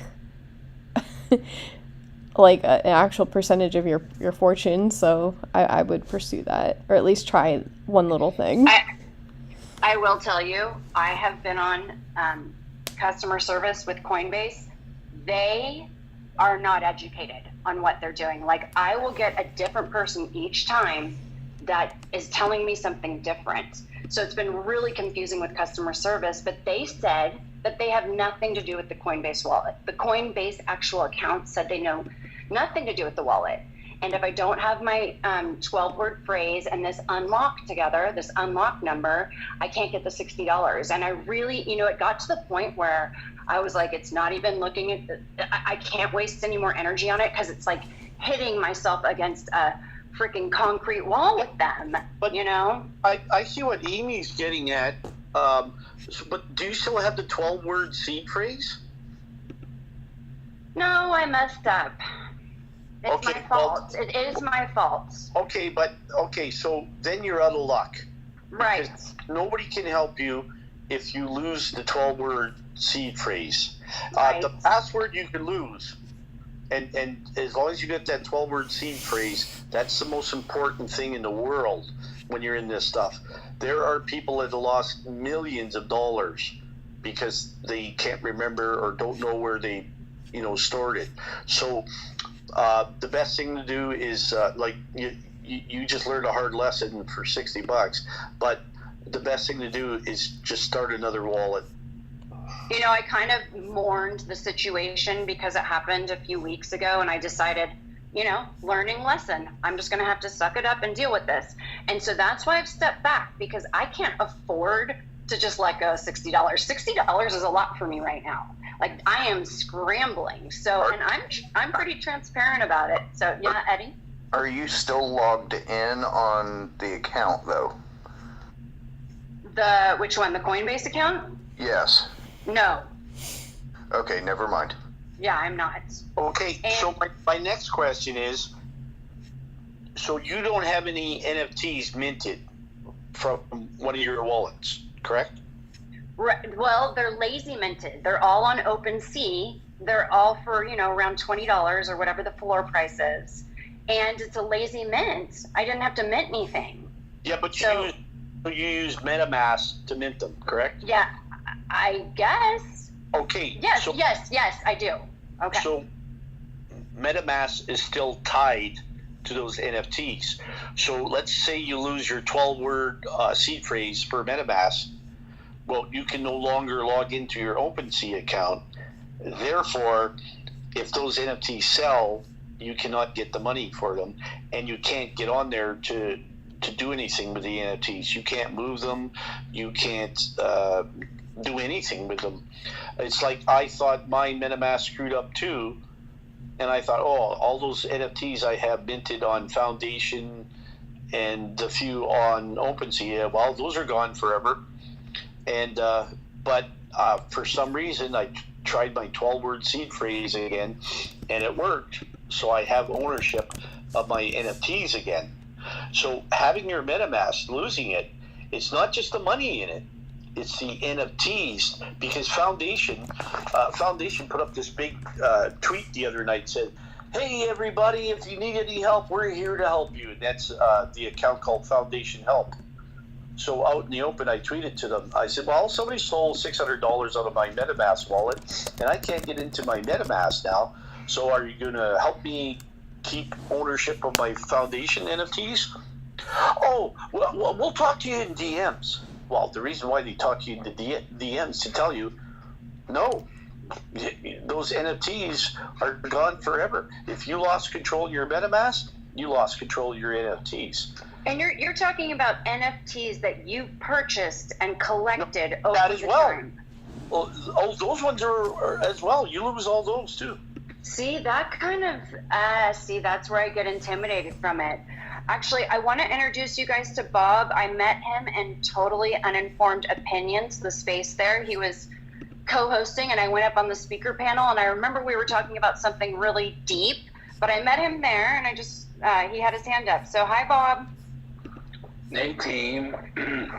Zeller, so good to join your space. I think last week I was asleep. I'm closer to the East Coast. But it's nice to listen and meet some new friends herein. And I think someone said this the other day in a space, and I kind of agree. There is, unfortunately, a learning curve, and it's painful. But, like, once we make those mistakes once, you know, hopefully we don't make them again. And I'll be totally transparent. So I started on Coinbase, and I had FOMO, and I finally got my Coinbase wallet set up, and I got some money in there, and then I got it transferred into the NFT wallet so I could go buy stuff. I've lost my 12-word phrase for my Coinbase wallet.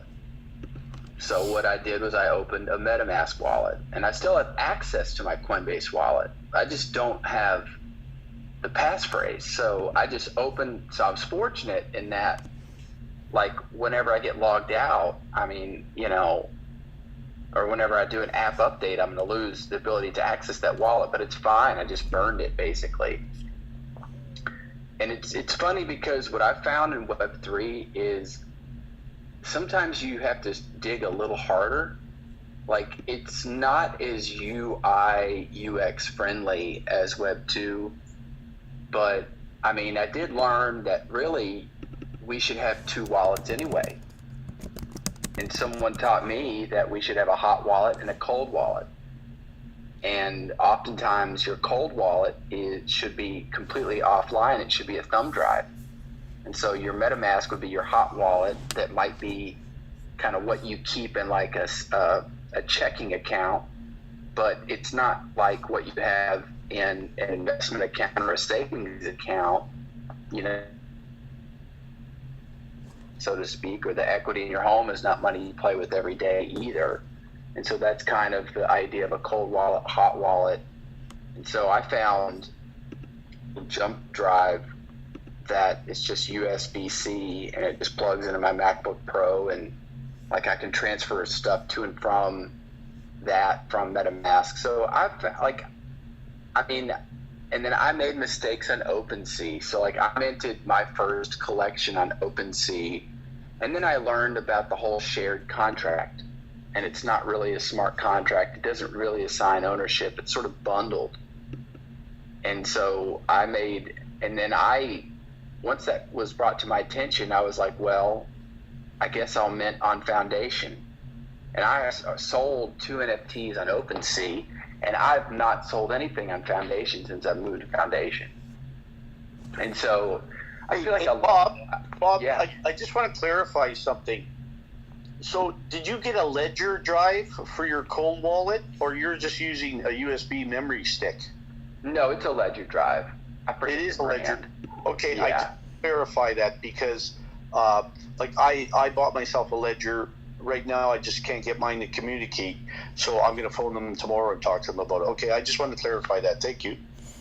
No, good question. I mean, it is interesting because as artists, like, it is a techie space, and I approached it with the thought that, like, okay, I'm going to make a few mistakes here and there, But I mean, just when I moved my collection from OpenSea to Foundation, I just lost all inertia, and it is disheartening because, I mean, I sold 2 NFTs in August, none in September, none in October so far, and it's like not all about the sales for me. I'm kind of doing it to learn about the space and to understand it from a creator's point of view. Because I'm trying to understand the economy, and I'm trying to understand, like, not the economy, but the whole microeconomy about how creators do things. How do they price these NFTs? You know, then some people do auctions. Like, that's a cool thing that Foundation does is they do a 24-hour auction. OpenSea doesn't do that. But then OpenSea does things that Foundation doesn't do. You know, you can like and comment on things in Coinbase, and you can't comment on them in OpenSea, but you can like them. So it's interesting how, like, these platforms are evolving, and I think over time they'll more or less morph into something similar. But it does seem clear that, like, a lot of artists are, you know, you have to expect to take some bruises along the way, because it sucks your soul out, really, when you've got $80 or $180 or $480 stuck in a wallet you can't access. You're like, what am I doing today? Like, this is just a waste of time. Yeah, I'm so glad you're sharing, Bob, because for me, I learn a lot from what you're saying, and that's why I like to go to spaces and listen to people, because there's a lot of knowledge out there, and everybody's finding their own way. You almost have to find your own way. Like, I like OpenSea right now, but you're at a different phase at Foundation, and maybe I'll be at Foundation soon. Or, you know, it's like, where is somebody in their experience? How do they work their wallet? So we all have a different timeline, and we're all coming from different places, because I'm coming from a creative background, not a business. Well, I own a business, but it's always been a tough I was side wondering about this, and it's actually pretty for you, cool. Bob, what is your background? Can you share some of your background and how you got into the space? Sure. It's funny how art brought me to Web3 and crypto and blockchain, because my background actually was in finance world. I was a soldier, and then I worked in the mortgage business. I'm trying to get like a monster eventually mash found my way going to Bank of dinner. America, and I helped to avoid foreclosures. So we grew the short sale business, which is a pre-foreclosure, pro-consumer liquidation option. We grew that business like 20x back in the 2008, 9, 10, 11 financial downturn. So I spent years doing that. Then I left the space, and I've done microfinance consulting for Bankers Without Borders. And then I had 2 real estate funds that I led. But I also started 10 companies that were very small, some of them around bourbon, some of them around real estate in Kentucky. And then we sold the real estate, and I learned how to do digital photography and illustration to promote like these properties that we built or renovated and turned them into Airbnbs or whatnot. Once we sold all the properties, by May, I kind of had all this time, and I was thinking about what was next for myself. And I was like, wow, let's figure out this NFT game, because I knew how to use Photoshop and Illustrator and some of that stuff. So then I just started listening to Twitter Spaces and podcasts about blockchain, because I figured if I need to learn NFTs, I need to learn a little bit about crypto and blockchain and Web3.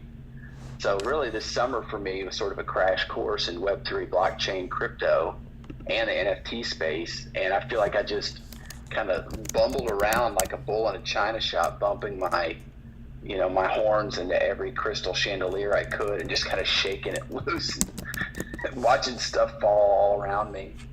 I mean, I just learned 2 days ago, I had minted an NFT on Foundation that I wanted to make my PFP like it is now.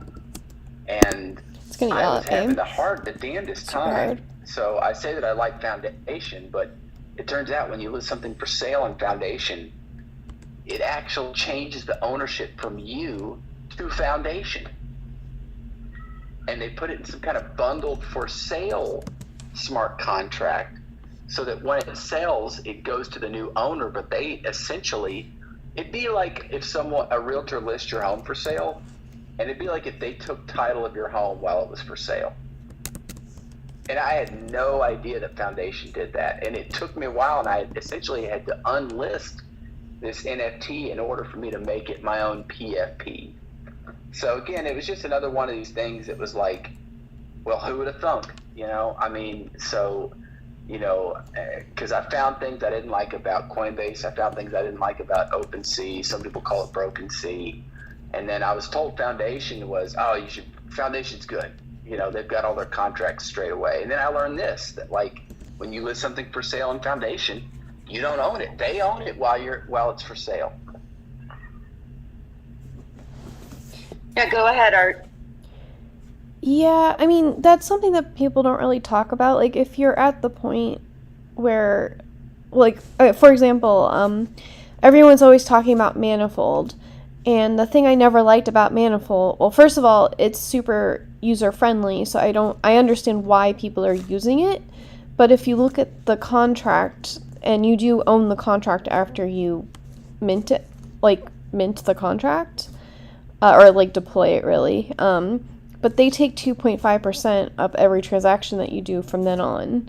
So I've used ThirdWeb to create my own contract because they're open source, and it was only the cost of deploying the contract that did that. But for some reason, I went through the entire process, and people were talking about, like, oh yeah, after you mint it, like, it's not really from ThirdWeb, but, like, using their UI to deploy it from your contract, it'll be on Foundation and all of that stuff. So, like, I was like, oh, that's really cool. So I can have my own contract, and it's in all these NFT marketplaces. But that's not how it is. It's because I did lazy minting. So, like, once it's actually minted and it's in someone's wallet, then it's in all the major marketplaces. And I was like, oh, that's really different than, like, me using my own wallet and then it not belonging to the major marketplaces. Because, like, of course they're going to own it because they want to make sure they get their royalties. Well, not really royalties, it's the platform fees. So, Amy, what you're saying is confusing because OpenSea has lazy minting, Foundation does not. So once you mint something on Foundation, it's on the blockchain. But lazy minting, like OpenSea, means it's not on the blockchain until somebody buys your NFT. So that's a little confusing, those last couple of sentences that you said.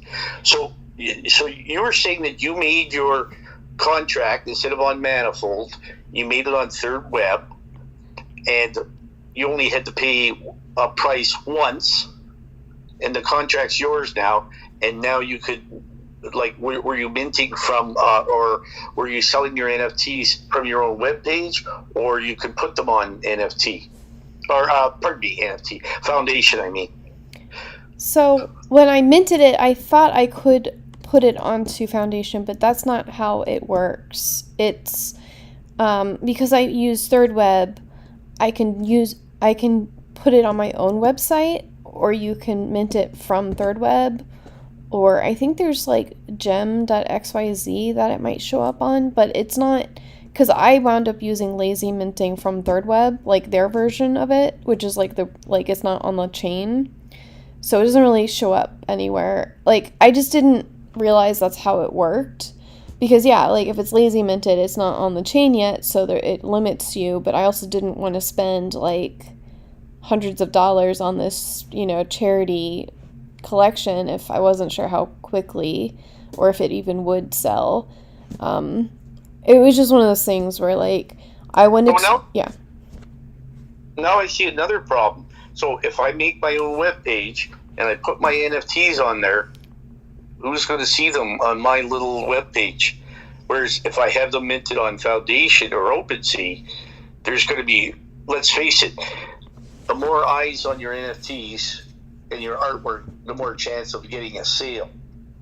If you take your artwork and shove it in a drawer, who's going to see it? And then, therefore, who's going to buy it, right? Yeah, I mean, go ahead, Art. There's pros and cons to everything. So, like, it would be really nice if you could bring, and I thought, I read somewhere that Foundation did have a bring your own contract, that basically they honored your but that's like not my experience, so. Next time I go to mint something, I'm pretty sure there's a step there that asks me if I want to use my own contract. But I don't want to say 100%. I'd rather be 100% sure and then say yes or no to you. But next time I go to mint something will probably be tomorrow. I will get back to you once I figure out which way is true. I don't want to say yes for sure because I'm not 1,000% sure. So I'll get back to you on that. Okay, then that might be a feature that they're rolling out, because when I did my Genesis collection, I really looked and I was like, how do I do this? But they do make like doing splits much easier than OpenSea. OpenSea is so weird about it. But yeah, like there's a lot of things that like I've done my research. That's what I do. Like I'm not going to do anything without doing my research, but like going and doing things in the first person, I'm like, oh no, like what just happened?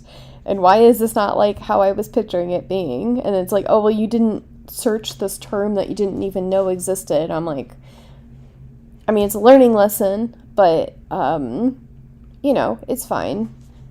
Okay, remember I told you about Sabet's collaboration that he had, and I think you did one along with Sabet, correct? Yes, I minted 4 and I sold 1. Okay, so what I did is I did mine on Foundation.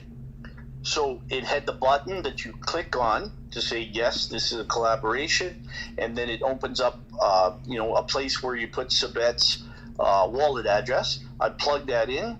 I followed all of his instructions, which I think he did a really good job on the instructions. So on Foundation, I had no problem. Now, with the fields, I did that little haunted comic book cover thing. And I kept on telling the fields. I sent them the files. I said, these are the animated ones, and these are the high-res prints. And I numbered everything, made it super clear for him. Well, he made it sound like he couldn't use unlockable content on OpenSea, and like as if it was too difficult. Now, I know unlockable content, you can't put a file in there. You have to put like a Dropbox address to a folder that contains the file. But he kind of messed the whole thing up. So now when somebody buys one of those NFTs, I have to get a hold of them and send them the file directly, or send them a link to the file. But I don't know why he didn't do it properly. I can't understand that part. But and the way he's doing the money split on it, like after we sold 5 and we sold them pretty fast, he just sent me my cut to my wallet address. So I'm not sure. I'm going to have to look at OpenSea again, because I think he could have done that properly and it would have been fine. The way they do it is they assume that the primary sale gets 100%, like the wallet that owns it, and that the secondary sale, the royalties, are like the creator royalties, are then split. And I'm like, well, that's not helpful when I want it to be, a 50-50 split the whole time. I don't have to think about it. Yeah, so OpenSea is a little dumb. But Foundation, I know that, it didn't cost me $100 to mint my stuff, but it was also money. And when you're doing like 100 of them and you don't know if they're going to sell, I mean, like, Dr. Root, I have faith that your stuff is going to sell, but for me, I do straight up concept art from Midjourney. So, I know that I'm curating what I'm doing, but it's a harder sell. So everyone has their own situation, is what I'm saying, and different situation. Like I minted 21. It was a bulk thing, and it cost me like $3 to mint it, like do the lazy mint on Third Web. And I'm like, that's fine. For like 21 NFTs, I can spend $3 to get it into the contract. That's that's really good. I just minted a piece yesterday on Foundation. It cost me $4 to mint it and then put a price on it for selling it. Could someone explain maybe at Banned Books Art, and I just stopped at follow for you, but how does it work for the creator split on Foundation? Does anybody know? Because I don't really understand. Bob, how that's what you're talking about. So if you and I did a collaboration, right, and let's say we agreed that the split was going to be 70-30, right? So on Foundation, there's a button that I would click when I go to mint the piece that says, okay, it's going to be a collaboration. Then it's going to ask me for your wallet address. So then I would plug your wallet address in there. And then there's something to set the split. Like in this case, I get 70, you get 30. So I set that. And now that's set in stone now, unless we burn the NFT. So once that sells, like I did sell one that I did with Sabet, the collaboration, and that was 50-50, so he got 50% of that sale, and I got 50% of the sale. So on Foundation, it was pretty easy.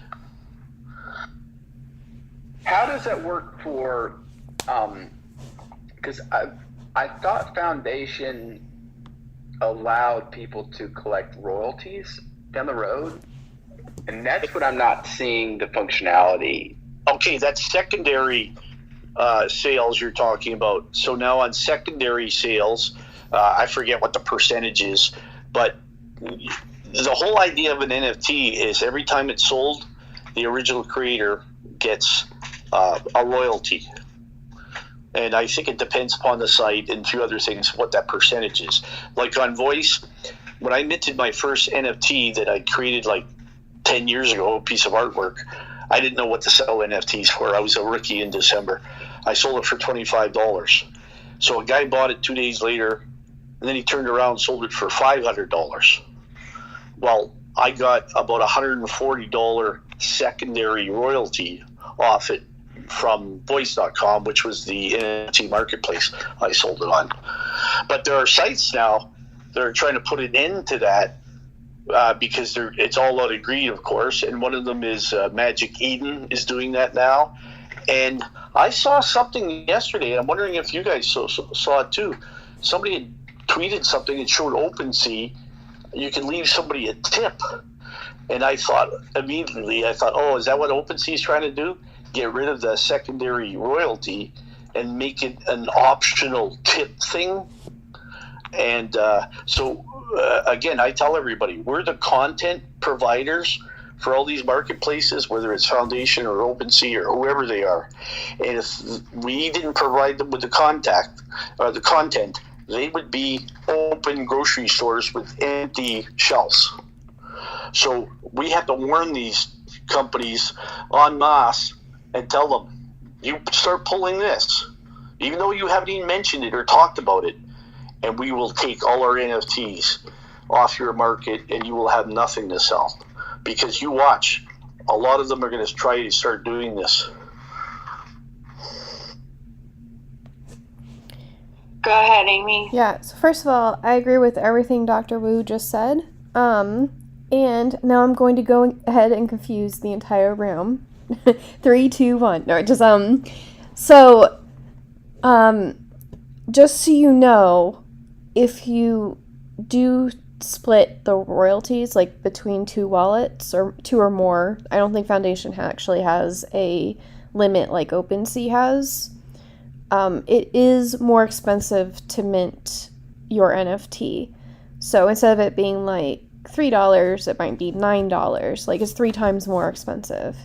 But one way to get around that is you can go to Third Web and make a contract, a split contract, so it has all the wallets that you want, and you do the percentages that you want inside of that contract, and then you mint the NFT using that contract as the royalties, and basically the contract will store the values, and then every once in a while you just disperse that to all of the holders. And what that does is either if you use like the foundation split, it's more expensive for the person to buy your work, as opposed to if you have your own split contract and it goes like simple, like to them it looks like they're just sending it to one wallet, and then you eat like the 15 cents to split it how it's supposed to be split. It's just like there's a complexity there, and it just depends on who's eating the money. Do you want it to be the people that are purchasing your art, or do you want to, you know, if you're dealing with $1,000, do you really want to haggle with the person buying for like 50 cents? But yeah, I just found that out there, that like doing split, like people just assume that you're not collaborating. Like if you're just like a one-on-one artist working by yourself, you don't have to worry about these complexities. The only thing is if you use OpenSea or Foundation or any of these NFT markets, like the reason why you're doing that is for like the exposure and like the inherent advertising. But like if OpenSea just does whatever they do and it becomes not popular and no one goes there anymore and they shut down, like your NFTs don't exist anymore. You're on their contract. You don't have ownership of your work. So like, sorry guys to interrupt. I have to get going to a space. Zeller, thank you for letting me in your space. Glad to see a lot of my friends, and I see new friends in here as well. You guys all take care. If you've got any questions I can help you, I always try to my best to give people facts or what I think. But if I don't know something, I don't talk like, oh, I really know what I'm talking about, unless I really know what I'm talking about. Because, Amy, I will get back to you about the contract thing that we talked about on Foundation when I try it out tomorrow. You guys have a good night. Bye, Dr. Wu. Thank you so much for coming by. And honestly, when you come in here and speak, I'm learning a lot, and I really am grateful for the way that you communicate, because yes, it really makes me crazy when somebody says, oh, it's really easy. It gives me anxiety. So when you're like, hey, this happened to me at this time, it's like, it's just really helpful. So thank you. The best piece of information I can give anybody, I learned it as a kid when I was watching the WWE wrestling. Stone Cold Steve Austin, what would he say? Don't trust anybody. Take care. Why is this being such a jerk? That's awesome. And that's such a mic drop. Boom! Dr. Wu just did such a mic drop. I can only dream of being that cool. Anyway, I'm going to go to Eddie. Eddie, it's your go. Let's see. Who do you want to go to and what do you want to talk about?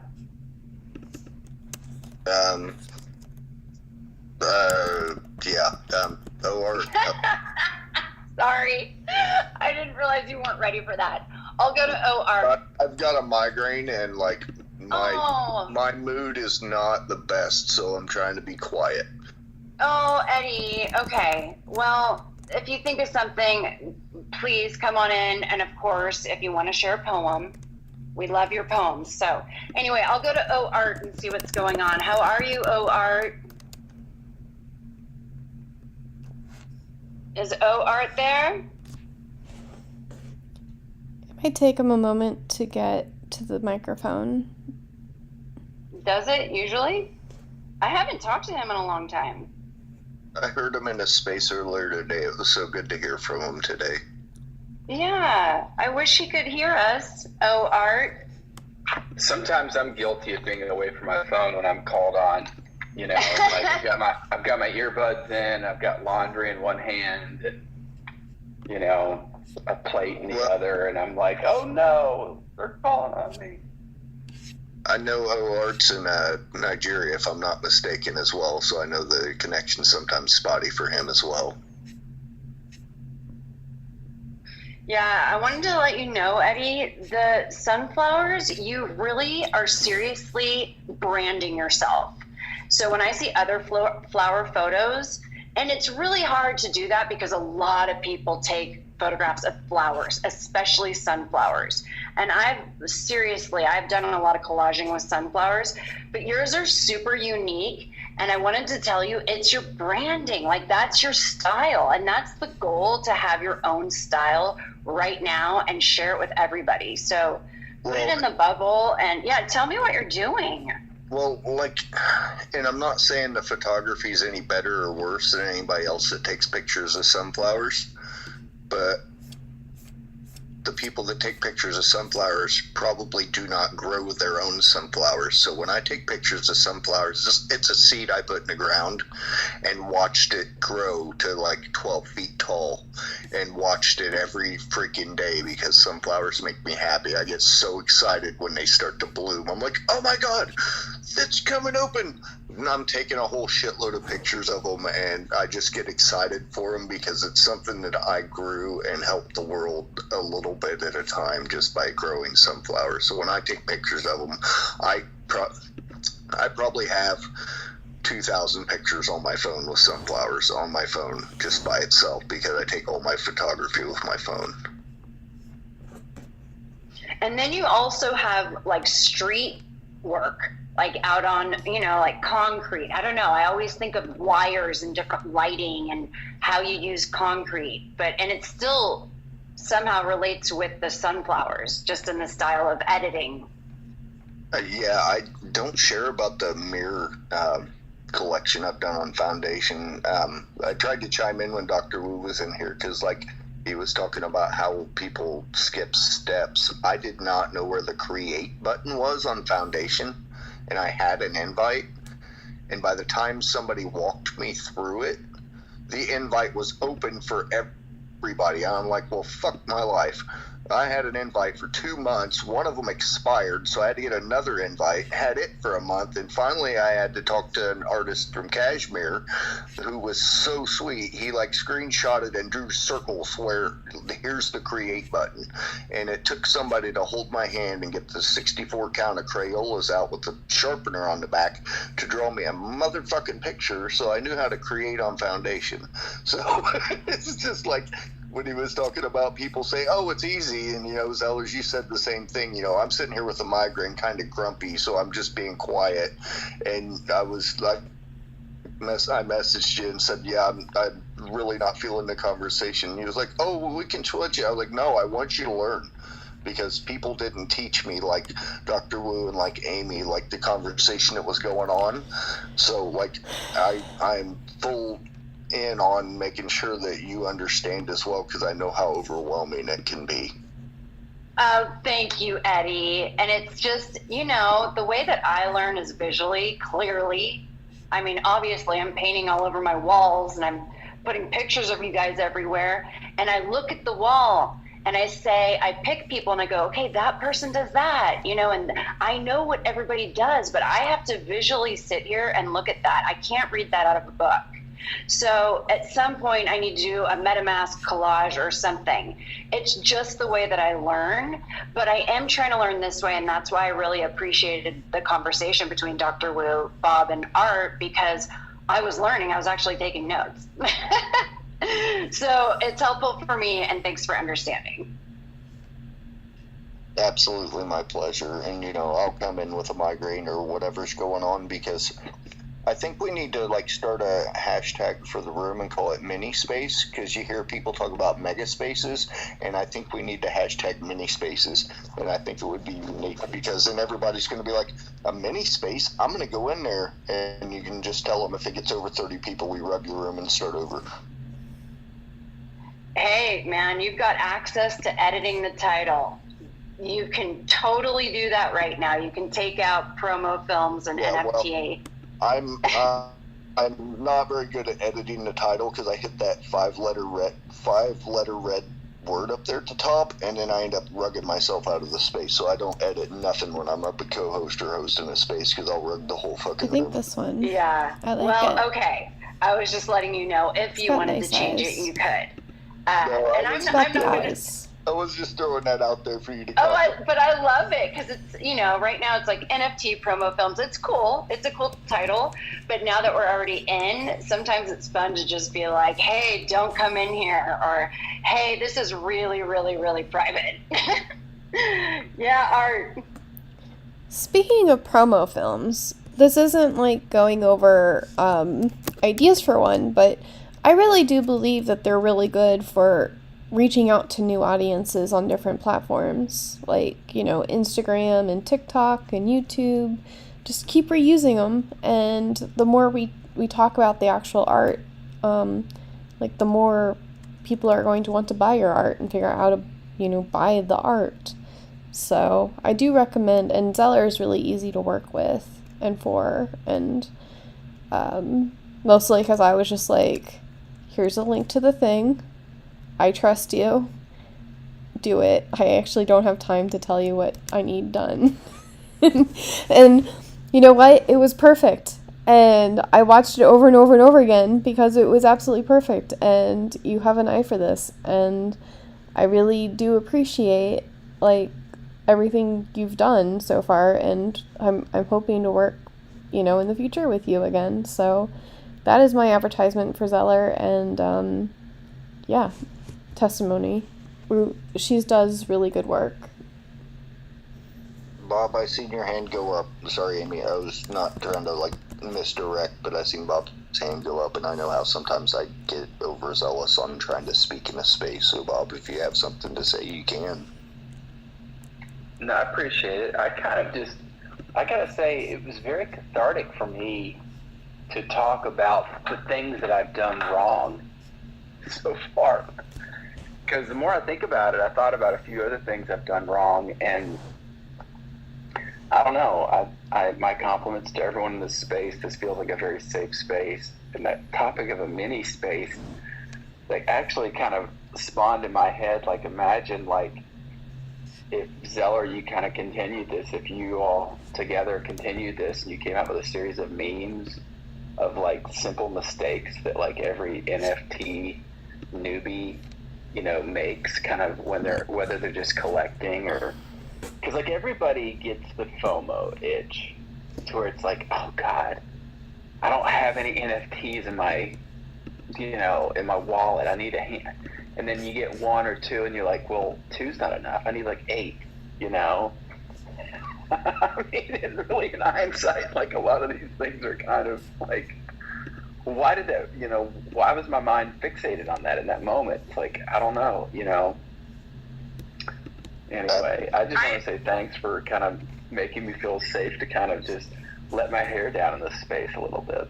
Well, and that's good that you brought that up because, I've made plenty of mistakes. And, Amy, I'm so glad that you brought up, deleting MetaMask and re-downloading it and using your 12-seed phrase because my son Malachi did not write his password down with his 12-seed phrase and he was locked out, and of course Dad's pissed off then because it's what the fuck, and trying not to yell at him like my dad yelled at me because I try to parent differently, but I had somebody walk me through it as well to be just delete MetaMask, re-download it, put in a 12-seed phrase and set a new password, and you'll have access to it. So I'm glad that Amy had brought that up because that's really, I hate the word alpha, but it's good advice. Alpha, that's small dick energy, sorry. It's just my opinion, but yeah, it's definitely the good kind of alpha. It's not insider trading alpha. It's just I did this because MetaMask doesn't allow you to log out and then log into a different account. So for the longest time, and it's just so dumb. It's why do I even have a password if you're just going to ask me for my 12-word phrase the whole time?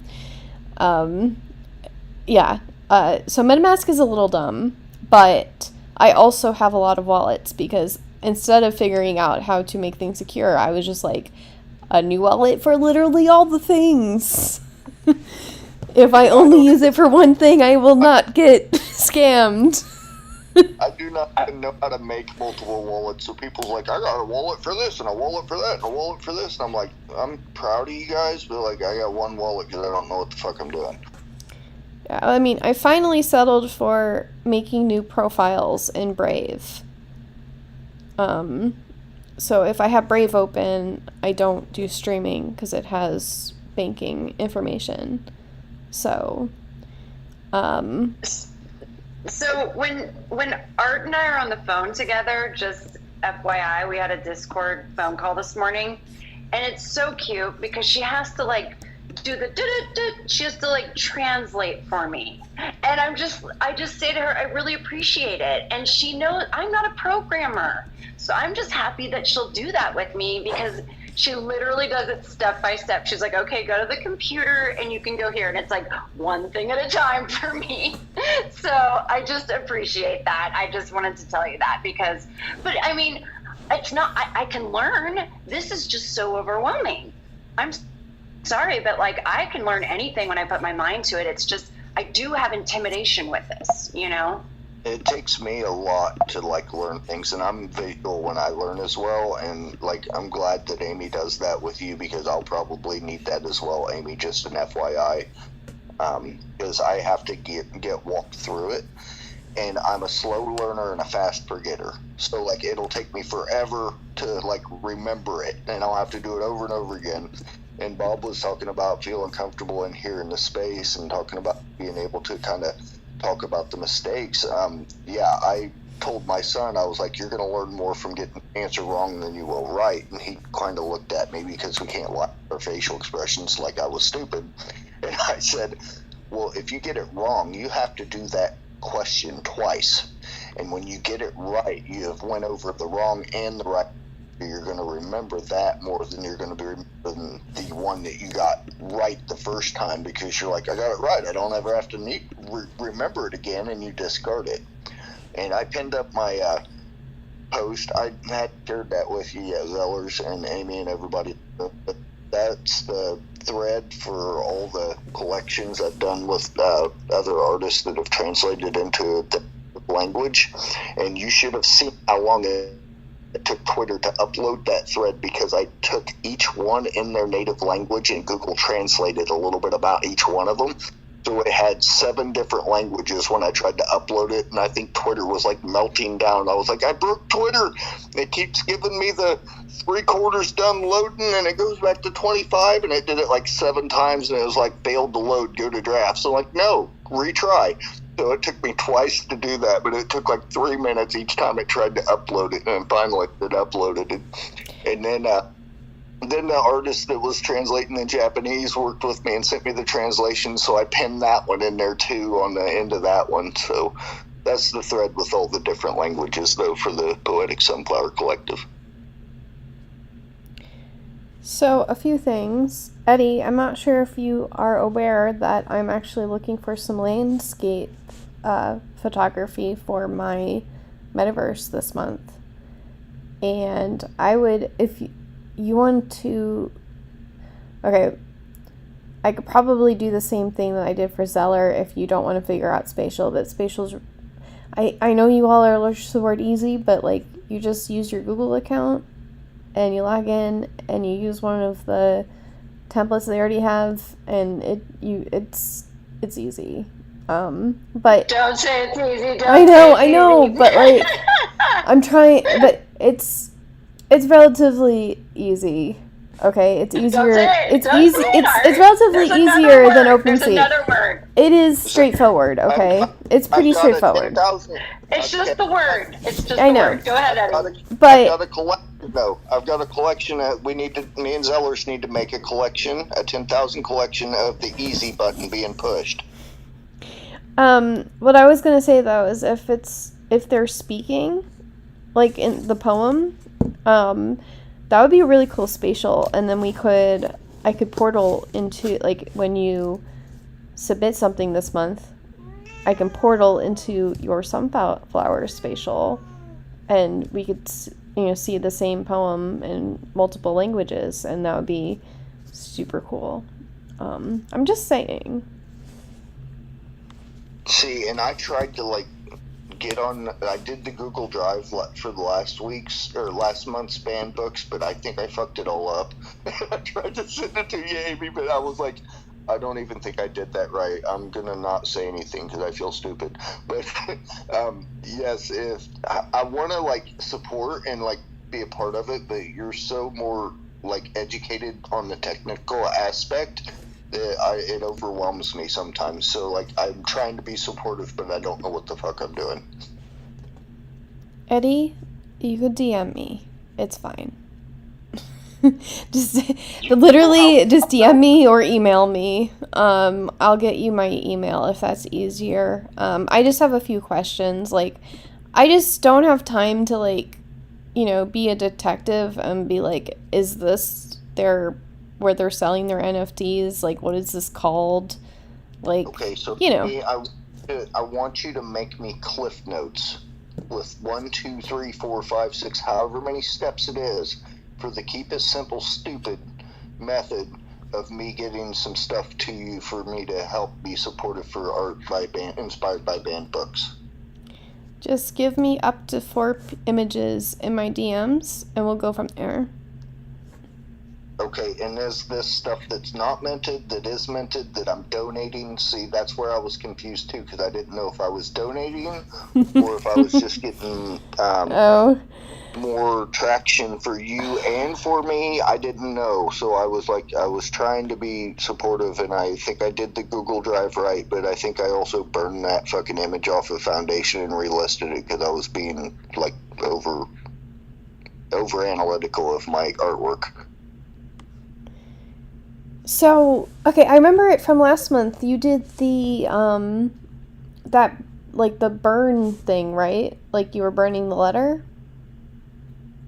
Yes, I did one of those last month, yes. Yes. And I remember that because I felt a little bit bad that I had to take the sound out and then also make it, like, 2 seconds long.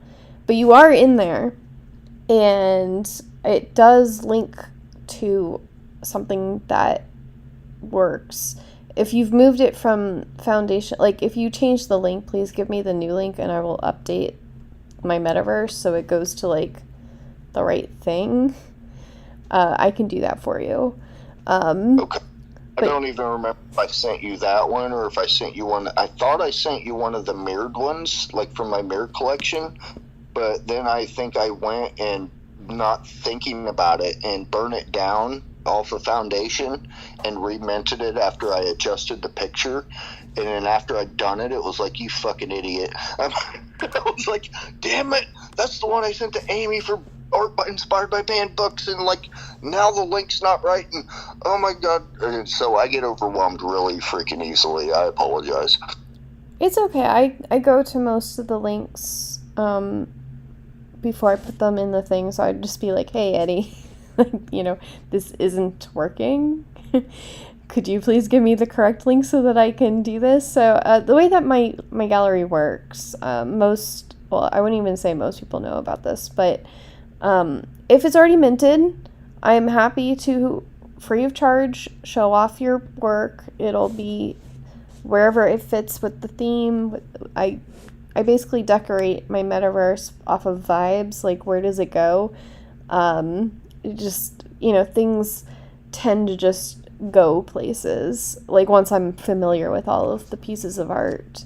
It's hard to describe, it's just part of the creative process, but it's free for you. You just fill out the Google Drive, please, because the worst thing in the world would be if someone DM'd me and I was on my mobile phone. It's not so easy for me to make notes on my Google, like I have like a curation list, like Google sheet that keeps me organized, and like I just don't want to lose someone in my DMs and then go to my metaverse and be like, where am I?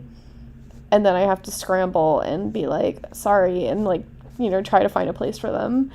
And yeah. But if So you said you wanted some landscape. You want 4 images. Do you want some that I've taken? Do you want some that I've minted? Or do you want me to go out and take some pictures? Okay, up to you, Eddie. In my pinned tweet in the thread, there's an option that if you want it to make it a proper collab, that's the wallet that you can use, and 80% of the proceeds from that wallet will be going to the charity, which this month it is the World Central Kitchen is the charity that'll be going to. So if you do that, that's what it is. The contract is set up so it will do that. So it's easy. But if it's already minted, I'll show it. If you want to add me to the contract, I'll take it. I'm very easygoing with this whole collaboration thing. It's just that last month we tried to do the charity minting, and I just don't. So what is the charity this month? You told me the title, but what are they for? What are they supporting? So it is the World Central Kitchen, so they feed the hungry. I think they're really well known. I'm going to look them up because I was looking at why is while you're looking that up, I just want to have a comment. Art is a programmer. Art is literally building these metaverses from scratch. She has a lot of ideas, and she has a lot of great ideas. And we were just discussing this today because I had the same issue, Eddie, and you're brilliant in your own way. This is what I want to make clear about Web3. We all have our strong skills. It's about helping each other with the ones that are kind of weak. And so when Eddie says, I know you're kidding around when you're like, I'm such an idiot. And it's like, but you're not. Like, you're a genius in your own way. You're a genius with taking photographs. You're a genius with being honest with yourself and connecting with people. You're helping Bob express his vulnerability. That's a skill, and that's a really good skill. So I just feel like would like to change the language of self-abuse on us, because I feel like that's old society thinking. It's like, really? Yeah, it's a good point, too, because, we talk shit to ourselves about ourselves sometimes, and I don't catch myself sometimes, so I'm glad you bring that to the forefront, Zellers, because that's a strong point to be put out there, and that's a strong part of your character as well. And my mind is 99% negative, so when I'm talking positive in these spaces, you guys do not understand how much energy that takes out of me. But I also like not to bounce too much, but I think Schweppes is up here with the hot mic, and I didn't know, or with the microphone, and I didn't know if they wanted to speak. I looked at his profile. It says he's 17 years old, so I'm just curious what that's all about. And he hasn't raised his hand or anything, so it's not like anybody else is requesting. If anybody else wants to speak, please request, because I think he's just chilling too. He's probably just listening. And you know what's cool? I'm okay with that if somebody just wants to keep it open and listen to the conversation. I'm cool with that. So when somebody's not there, I'm not like, oh, you're not ready. That's not how the space is, and that's what's cool. Yeah. It's right? And sometimes it takes some motivation just to be like, hey, Schweppes, what's going on? Just to get over that nervousness and anxiety of uncorking that microphone and speaking in the space, because sometimes me and Amy and Zellers get to ramble on about stuff, and it's hard to get a word in edgewise. Okay, yeah, so and you know what? Go ahead, Art. Okay, I looked it up because I was World Central Kitchen. I was doing the. Oh my gosh, okay. So there's this blockchain charity place that I look to see if a charity can accept blockchain. So I saw the World Central Kitchen. I've heard of them.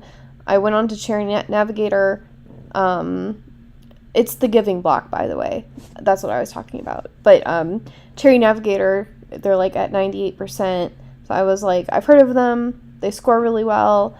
They feed people. That's what I wanted. So I wouldn't say not much thought, but I do this every month and I change charities every month. So it seemed to just really fit what I wanted to do for this month.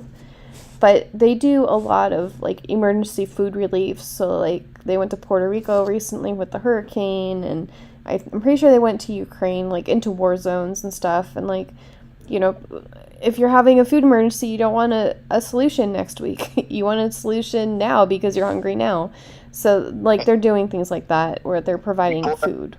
Before I forget, Crypto Jules, have you reached out to her about this charity in particular? Because she uses her NFTs to cook home-cooked meals for the homeless in Portland, Oregon, I believe is where she's from. So, like, she does NFTs for the homeless and actually physically makes the fucking food to feed the homeless. So if you haven't reached out to Crypto Jules, you might want to do that and like let her know about this charity. So sorry, didn't mean to digress, but I knew I was going to forget her name because I can't remember names. It's okay. We all flub names. I think she gave me things last time. I'll tag her in the thread, that way we don't get too derailed because she was making a good point and I interrupted you and I apologize.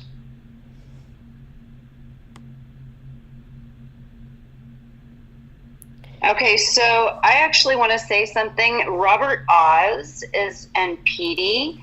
Do you guys want to come up? Or are you guys just chilling? Or anybody else. If you guys want to come up and talk, feel free to hit the request button. And if not, all good. So, Art, go ahead. I actually didn't think Eddie cut you off, but you were going to say something. Absolutely not. I was just going to say that I think I may have worked with Crypto Jules last time, but please start a thread between us and we can get this sorted out. I've been having to like stop myself from being like, Petey, come up here. I get excited whenever he's in a room with me. He's the most supportive Voxel partner. It's just one of those things. At the beginning of the night, Zeller, you asked me like what made me comfortable with starting to do NFTs, and it was literally Brett used my images and made NFTs for me on a wallet that I wouldn't have minted stuff for myself on. So I was like, I guess I'm doing NFTs now. And then Voxel approached me in July. Well, it was in June because I wanted to use the AI art that we've been doing, which we're doing on Wednesday at 8 p.m. This week. But we do these AI artathons where people come in, they give me prompts, and I create art, and when it's minted, it's going to be 50% goes to that charity for that month. That way we can just, we have the metaverse, but we also have this artwork we've created together, because I understand like some artists don't want like it's like not a part of their brand to collaborate with people, but if you're in the room and you give me a prompt and it's new art and blah blah blah, so we do that. So I was going to mint something in July because I was making the Alice in Wonderland ones and they came out super awesome, and they're still not published their platform, and they told me any day now. They've told me that it's turning into like a big complaint, and Petey knows about this, and they said that the last week of October, like the official announcement, and it is officially the last week, and we still don't have it unless we do have it, and Petey's gonna correct me, but like it was like I wanted to do it every month and keep up with it, because I know that like once I get behind on something, like I don't keep up with it. But I just told everyone like we're gonna do it in January, because either they'll be launched by January or I will find a different platform. So I've been experimenting with different platforms because like, well, now I should probably know how to use my own contract, because what if I want to use that with Supercluster, or like how does Foundation work with their royalties, and like what should I look out for? Like I do not know. So instead of having just like all of my NFTs on Supercluster, because they've been they've been delayed. I think that's the most political way of putting that. It's put me in a position where I'm like, well, now I have time to, and I should probably know how it works on other platforms and like what is my strategy going forward. So just going with that. PD, how are you? I'm doing fine. I'm here. I'm great. I feel like it's been forever that I've been on Twitter Spaces, but I've been really busy with home and dealing with the lawyers with what happened with my parents and the collision and whatnot. Everything is fine. Everybody's fine. They're just we're trying to get the case straight, because on film we have the police officer saying that the gentleman who crashed into us, or into my parents, that he was under the influence or possibly intoxicated. And on the actual police report, it doesn't say any of that. So we're trying to get that resolved. But that's about it. And going back to with Supercluster, it's supposed to be, if I'm not mistaken, it's supposed to be announced on, I think, on Wednesday or Thursday, because my birthday's on this Friday, and Rob told me that it was going to come out before my birthday, so I'm not sure when, but I think I had heard that it was going to be on Wednesday, so I'm not sure. And Okay, but am I supposed to have my stuff on there like before they launch, or am I just there with the crowd and they don't care about me? You were supposed to what's his name, text Mitchell or Michelle, I don't know how you pronounce his name, I'm sorry, but message him. And if you're not planning to make a mint profile, like for example on Manifold or on Web Third or whatever, if you just wanted to be lazy minted, they can just do that for you already. If not, you can do it on your own and basically make sure that the contract goes to Voxel, if I'm not mistaken, which is what I'm working on. I'm definitely following up with the DMs, because I definitely have stayed on top of this, and I did DM that person, and they were just like, cool story, bro, and didn't like send me a link or anything. So yeah, so he reached me, and I told him what I wanted to do, and he told me that they had a version of it, but it's not the way like, you know, when you have your own website and you mint, right? It's they have like this reveal function where people buy the NFT, and whenever the creator is ready, will allow the customer to see the NFT, which is kind of weird. It's like this reveal kind of function. But I'm actually working with I forgot her name, but Orbitus, if I'm not mistaken, Orbitus 66 or something like that. She is helping me trying to do a free mint. So what I'm doing is I'm working on making these 10,000 generated characters, and I posted it up here. It's on the Jumbotron, and it's basically going to consist of that and have more awareness for mental health and whatnot, and it's going to be a free mint. So when I get closer to that, I'm going to invite everybody, of course, to mint and to spread awareness and whatnot. And of course, I'm working on the actual contract, so that people have utility for it. So as soon as I get I need to closer go to because that, I need to get into my DMs.